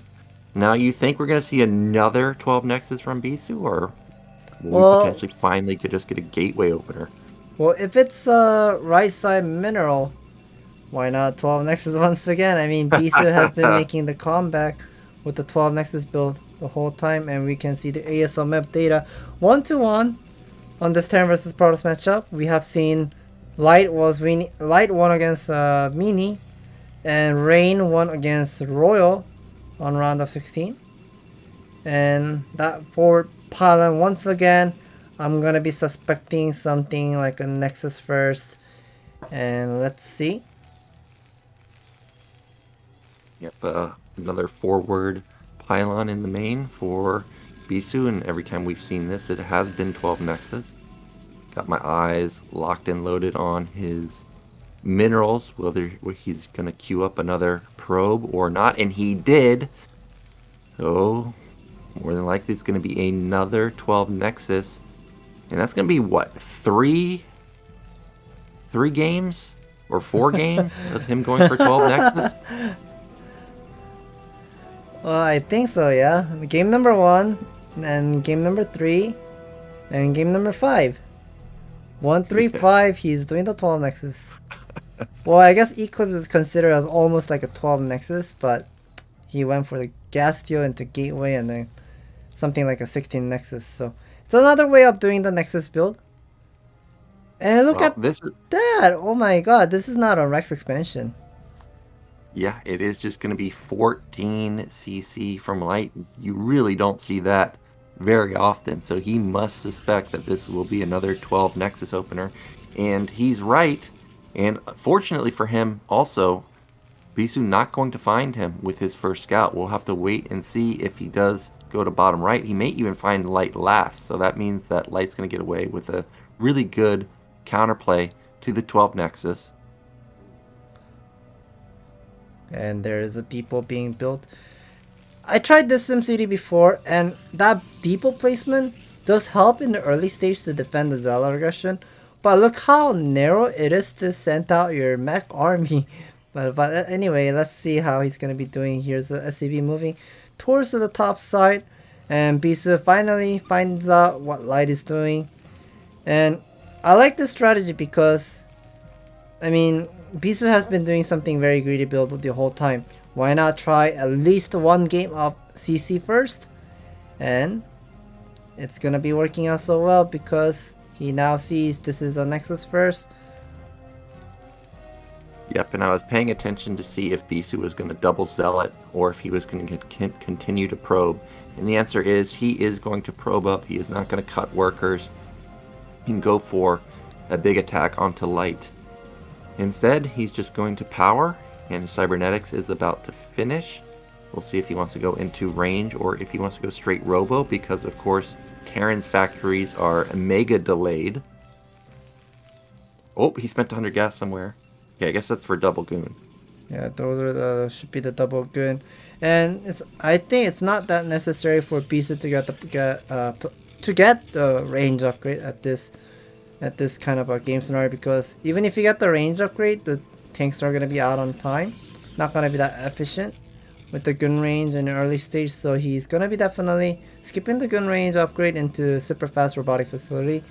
And I like how Light was confirming of the Bisu's second gas timing. That is really, really important as Terran, because if Protoss second gas is not that fast, you can skip all those possibility of early cheeses or 2 base carrier or like 2 base DT drop and whatsoever. We'll see if DT drop is coming. That's common move on the ladder. For now, we have no DT in sight, and Light is looking for additional bases. And back in Light's main, again, another 2 factory follow-up. I did not see an armory anywhere, but maybe the bottom of his base right now, that could be the armory building.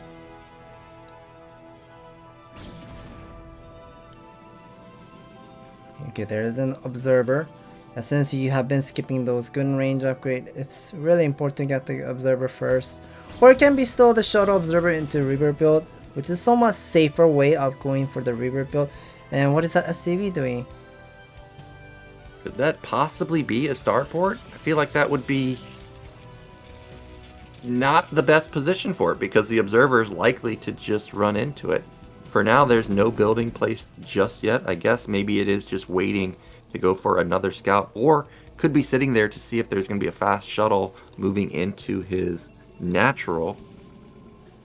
I like how Light got his second gas really, really fast. So this is most likely it is going to be 5 tank pressure.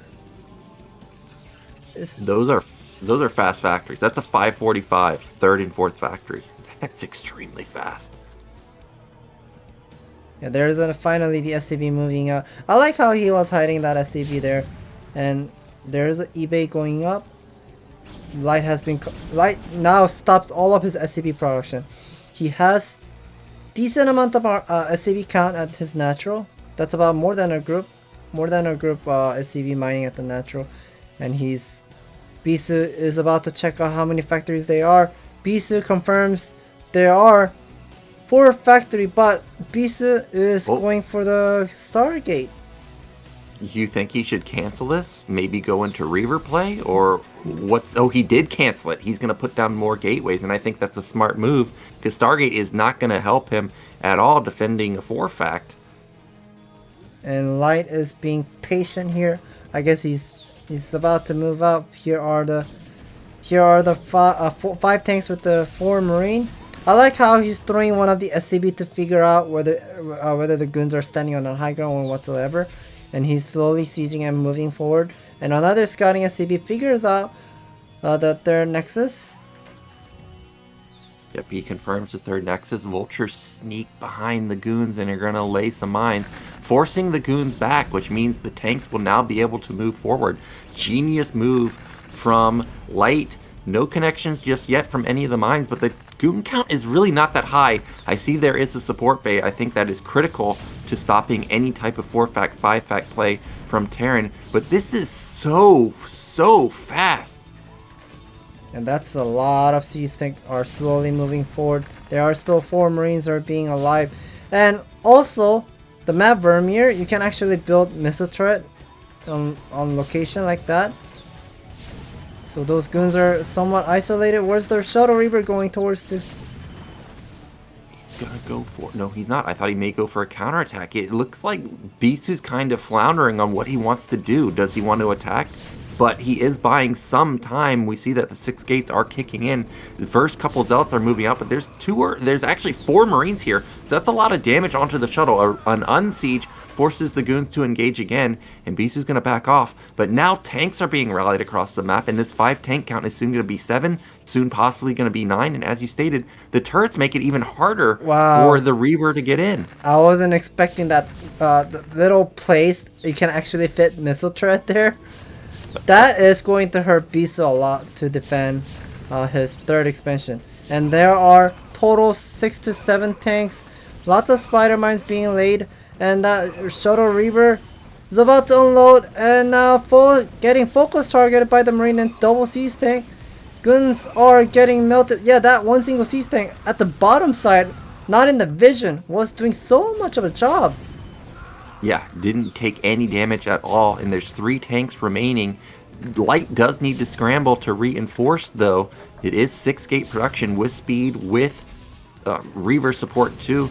This could be another Zealot bomb on top of the tank, and it is, but is it enough damage to actually take down the tanks? Great unsiege right there. Manages to save one of the tanks just barely. Oh, the doesn't gun, get it, but gun on the left side. The hero goon in the back does manage to take it down, but it's a 3 supply lead for Light right now. He's on the brink of pushing through into this 3rd base. And I'm seeing another giant building going up at Light's main base. Wonder whether that is going to be the starport, like having the +1 attack already on the way and getting the starport. Or that, I don't think it's going to be the 3rd command center because you're already containing Protoss. Why do you wanna take another expansion there? So I'm gonna be assuming that must be the starport on the way. And here are the backstab. Right now Bisu really aiming for the speed shuttle is done. But here are the many tanks and vultures are coming out. Look at that, how many SCVs are still there at the natural. Yeah, he unloads the Reaver. That's a good connection, but there's still a massive army outside of his natural. Another big connection into the main. 2 tanks are not enough defense for this small drop. He's dealing a ton of damage. If he can stabilize the attack back at his own natural, Bisu could come back, but it's just so many tanks there and so many vultures already in position. Yeah, but even though he has been getting lots of benefit out of there, I mean, the shuttle Reaver does get sniped, and more tanks are coming out from Light's main base, so Bisu's those 3 guns are getting melted. Yeah, we're about to see GG any moment now. Bisu's on 1 base mining now. He doesn't even have speed zealots. He's going to come down pretty much 1 at a time, and there's so many tanks and vultures just sitting there and waiting. Reaver's popped out, but no shuttle support. And meanwhile, Light has a 3rd command center. That's what he was building. There it is. There's the GG. And it's going to be Light taking a 3-2 lead in this series with a really well-timed 4-fact. I love how Light was taking a risk of doing for the 3cc first build in this game number 5. Because Bisu has been doing those greedy build the whole time, and why not me playing greedy build? Yeah, and it was perfect because after the 12 Nexus and the 3rd Nexus follow-up, he went into Stargate, which doesn't help you at all versus a 4-fact. And that was one of the fastest 4-facts I've ever seen. 5:45, you're putting down your 3rd and 4th factory. That's crazy. That's like 4 GG levels of 4-fact timing. And we're going to look at the replay of this engagement. Yeah, as you stated, that tank in the bottom did so much work. It didn't get hit the whole time. Did you know that the StarCraft unit interface from top to bottom, you can actually hit it without seeing it as with the siege tank range, siege mode range? I'm not sure if I knew that or not. I guess you'd have to explain it to me. So like, what is it? Like, let's say you're playing PvT or TBP. Yeah. You see a Reaver putting on the Reaver screen like at the edge of your monitor, like the top side or at the bottom side. From that range, you can actually hit it, like from your siege tank. Yeah, I know. All the way from top to bottom, on that unit interface range, you can actually hit it. That's the like range 12. That's insane range. But yeah, I did know that, and I think, I mean, it just looks like such a far distance, right? It's just crazy. Well, But it could be the reason the unit interface is at the bottom side and it's covering the screen, so you may think the shooting from top to bottom seems really really far, but from shooting from left to right or right to left doesn't seem too far. It could be the case. Oh wow, we're not going into a break. I'm surprised. I need a break. I mean, Yeah. I mean, I'm getting out of my breath here. Gotta drink some water too. Well, this is going to be Bisu's pick. It's going to be Revolver, potentially the last map of the day. Light is up 3-2. He finally got greedy himself, and I'm starting to wonder if Bisu's going to go for a 12 Nexus again. It's very common here, but you know what I'm thinking? I'm thinking actually Bisu is baiting Light to be like, hey, you know this is a common 12 Nexus map. I've showed it 3 times now. Don't you think I'm going to 12 Nexus again?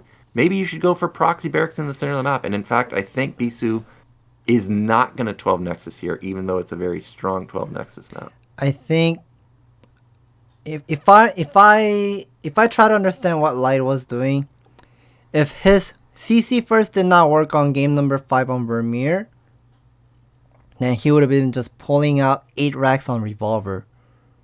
Because you're already losing the game, this best of 7 series in a 3-2.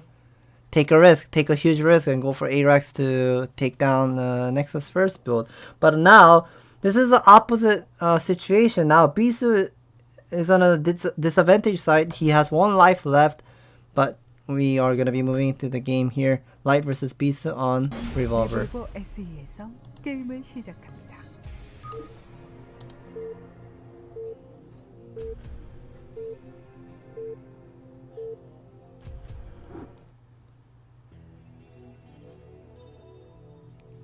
Okay, in the bottom right, 1 game away from moving it into the finals. It is Light, and in the bottom left, needs a victory here, otherwise his ASL is done. It is Bisu. Now, I've stated in previous casts that I'm not a fan of 8 racks versus Terran versus Protoss. However, actually lately I have given it a shot, and I was like, okay, well, I have seen it a few times. Let's see how 8 racks actually plays, and I've had mixed success. So I kind of hope we see it, just to see how Light follows up. But I really don't think we're going to see 12 Nexus from Bisu this time. I think this is a bait. Like, he's baited. Okay, this is going to be forward gate? Yeah, ooh. Putting down the pylon at the natural. Is he going to go for, like, putting down all those gateway at the main, at the natural, and go for the 12 Nexus once again? But anyways, I thought Bisu was gonna do something like a proxy gate, or maybe even check out for what is it? Do the pylon scout and go for the Gauthier in a 4-player map, like how Mini sometimes does. Like, you know how Mini sometimes does pylon scout and figures out, oh, I scout you. I made the 4-player map like a 2-player map, and your gas is stolen. I thought Bisu was gonna be doing something like that, but never mind. He will be playing something standard here, gateway at the natural. Yeah, those are always my favorite games to play, when it's 4-player and they find me first and then they gas steal me. I'm like, oh, I'm so happy that I got my gas stolen this quickly. It already feels like a disaster. This time around, Bisu is going to get a first scout off, but it's not going to be in time for that gas steal. Look at this probe control, already knocking down 30 health of the SCV, and in fact, Light's got to turn around because of how much damage it's already done. Yeah, those SCV needs to run out. That SCV needs to run away. And as soon as Light was trying to do the 12 scout, but that probe just came before that SCV leaves. So Light should be realizing that cannot be the Nexus first. This has to be the gateway scout by Bisu. But we are seeing Bisu. I don't think he queued up the gate zealot yet. Yeah, the supply count is low. Yeah, I don't think he has either. I mean, he's dealing a lot of damage with this probe. He forced that SCV to run around and not mine. Then he forced another SCV off the line. And there's another SCV just going for a scout. So this forward gate is just going to turn into a standard follow-up with the cybernetics. Oh. And he's floating a lot of resources. He may even just go for fast Nexus follow-up before any goons. I think I might know what this is. This might be the 19 Nexus build that nowadays a lot of Protoss players are doing recently. Okay, he cut off one more probe to do the 18 Nexus here. This is a somewhat the newer version of being greedy Protoss with the Nexus build. So a lot of people may think, what is this build? But Snow does this very often on his stream.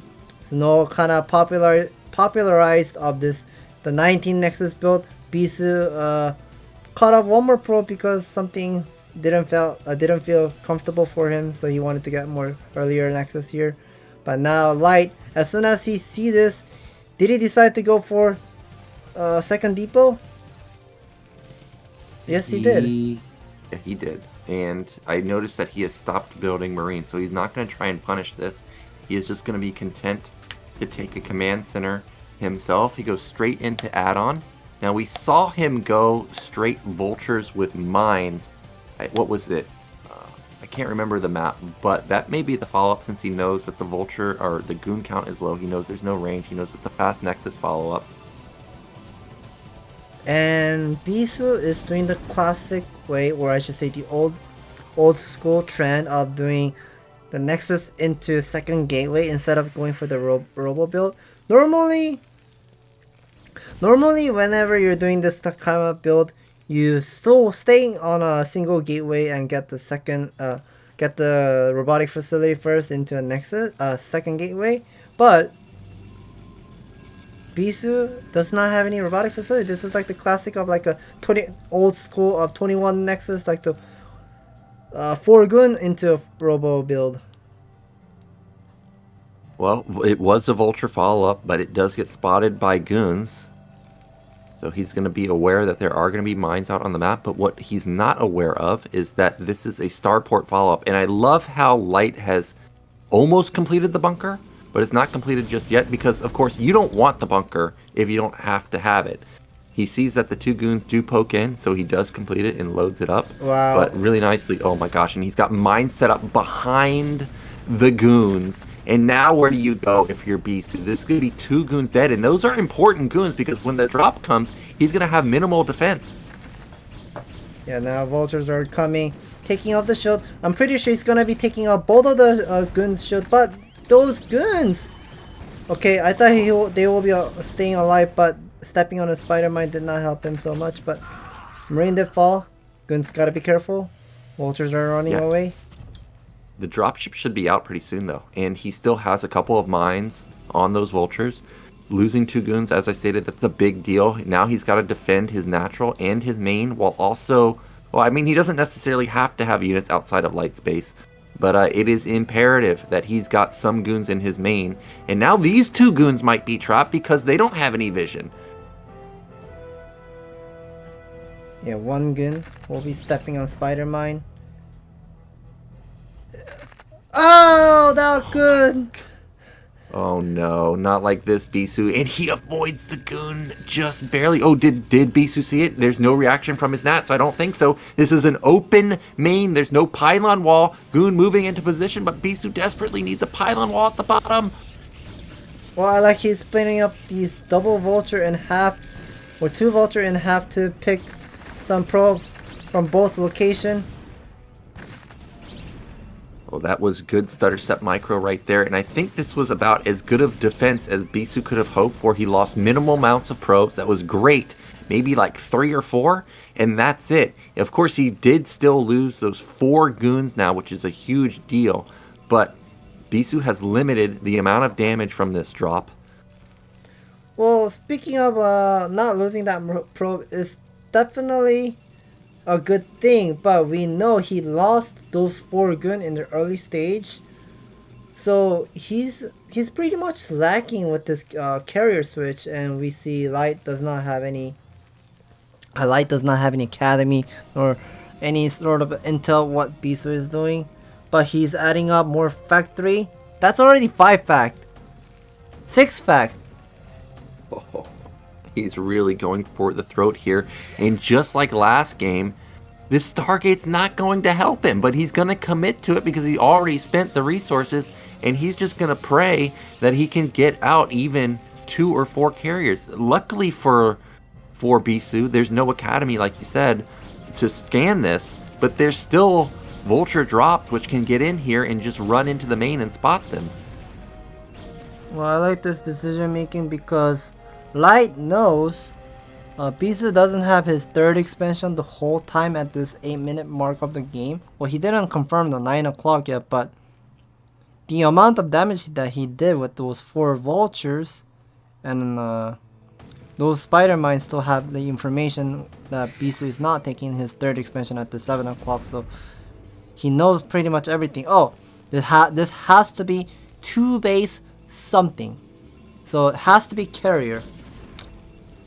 Ooh, wow, I'm surprised he didn't commit to that. It was only 1 goon on the high ground. Sure, there were 2 on the low ground, but I'm not sure if they could have ranged the dropship from that specific position. But yeah, as you stated, since there's no third base, it can only be one of 2 options. It's either carriers or arbiters. And there was no citadel when his vultures ran in. So he's got to read that this is most likely carriers. We see more gateways being plopped down. But Bisu, I mean, it's not a huge supply gap right now. It's only 12, and now he scans the carriers. And I was at Light's place and getting off his coaching session. Light told me whenever Protoss is doing 2 base carrier, you have to move out with 8 tanks and 8 tanks with mass vulture with some amount of Goliath, like 4 Goliath maximum. And he's already moving out, approaching to have some position on this 3rd expansion. And I like this siege tank bridge. Okay, I don't know. He's extending quite far. Luckily, he unsieges those tanks in the back, and he's going to continue to push. Those 3 Marines are dishing out so much damage. I was worried that the shuttle might be the game changer here, but now that the shuttle is already down to just health... Oh no, these goons are stuck! I think those goons are about to dive in, but I don't think this is a definitely good trade for Bisu because those Goliath, Marine, and Vulture, and +1 should be done for Light right now. Please click Terran's army. Yes, +1 is done. So now those Gun and Zealots are somewhat stuck because those pylon wall is betraying him. Yeah, look at this. He's got to kill the eggs in desperation, but he just has no way to engage now. Like the pylon wall, even if he wants to fight, everything's gonna be choked up now. And oh my god, a huge connection kills 3 more goons. Goons are dying left and right to just a couple of mines. Now Bisu might get supply blocked after he loses these 3 pylons. Turrets are being built. There's not a lot of Goliaths, but there's only 2 carriers. Light is such a monster reading off what Protoss is doing. Like, who would have thought he would be building 6 factory immediately there after the 4 vulture drop? Yeah, you just don't expect that follow-up. You think to yourself, okay, the drop didn't do much damage. I'm safe for the next couple minutes because what can Terran really do? Well, the answer is build a ton of factories and push you down, and that's exactly what we're seeing. Turrets are going to complete over and over and over. No, actually, the SCVs got taken out. So there's still only 4 Goliaths, but it doesn't matter. Oh, he's Look at smiling. Light, he even took his hand off. He's smiling. He's already doing the reaction. Oh my gosh, that was a well executed push from Light right there, and you said it perfectly. Like that was just the perfect reaction from him, and I think Bisu's reaction was fine. Like you don't ever expect Terran to do that move, but unfortunately for him, just Light was a little bit too strong today, and ends up knocking him out. I am happy how Light showed us a nice lesson. I mean, not just because Light made it into the final stage. I'm just happy how he showed us what Terran should be doing against Nexus first. Like he gave us lots of lessons today. Probably gonna take a look on this game probably before I go to bed and analyze what I could have done better for the future of facing these dirty Protosses on ladder. Well, this moment right here was where I thought it was going to be dangerous. But then those Marines, you see all the DPS from them really knocking down a lot of the health on the shuttle. All of a sudden, the Protoss army looks super weak once that happens. And now, when the goons got here, I was like, oh my god, how's he ever going to escape? Because there's no way Protoss is winning this fight. And you can see that he's not able to escape. He goes for the engagement. He kills the Wraith and 2 tanks. But now it's almost a supply lead for Light, and the carriers are still not out. Yeah, that dropship's supposed to be the empty one to drag some attention and forcing Bisu to split some of his gun, and that did help him a lot. More tanks are coming at the 6 o'clock from what I'm seeing at the minimap, and those spider mines connection just played off so hard for Bisu, and I know lots of Bisu fans are not happy of seeing Bisu getting eliminated, but still, we got the 3rd and 4th placement match. Yep. And we are going to go into interview with our winner. I would like to just to make sure whether I can hear Kester Park's voice. Yeah, I don't hear. 일단 오늘 Yeah, I don't hear his voice, but we'll just move into this. 그 경기들을 통해 가지고 이제 뒷경기들은 좀 침착하게 하자. 원래 좀 재플레이를 하자는 생각에 So Light is saying 했는데 그게 좀 he wanted to play as his play style. 안정감을 찾았던 것 같아요. 그것 때문에. 그래서 마지막 경기 잡고 원래 끝나기 전까지는 좀 감정적으로 좀 동요가 없는 편인데. So he doesn't usually get emotion into the game. 막 와닿더라고요. But after winning that game number 6, he felt very happy. He felt very satisfied with his play style, executing Protoss build like 2 base carrier. So now you're at the ASL final.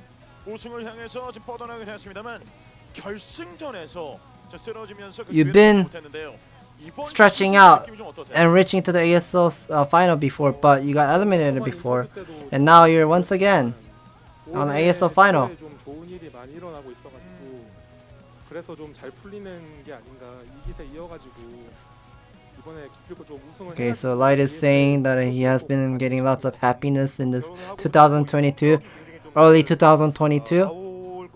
He kind of have some great feeling that things are just working out so well for him. Is there anything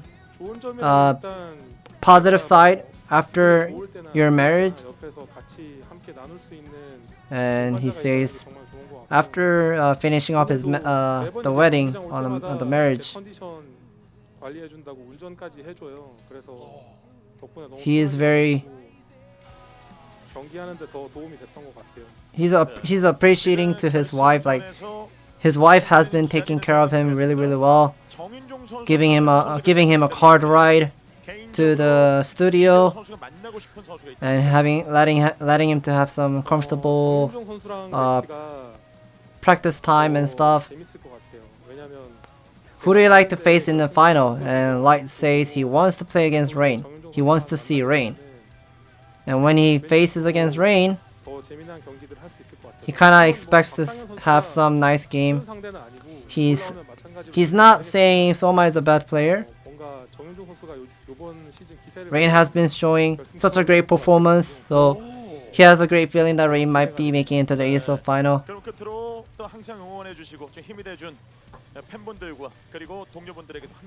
Any last word to your people, your fans? To his fans, he has been saying he's always the person who's gonna be winning the ASL for this season, but he kinda didn't give a nice result to his fans, so he really wants to win this ASL this time in this season 13. To his fans, he wants to say thanks to his practice partners, YC, Noob.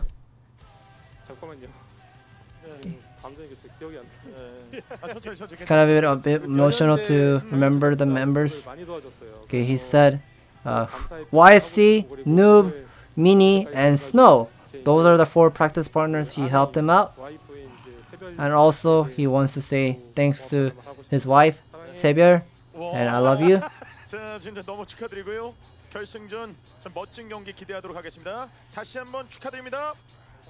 And congratulations making it into the ASL Season 13 final stage.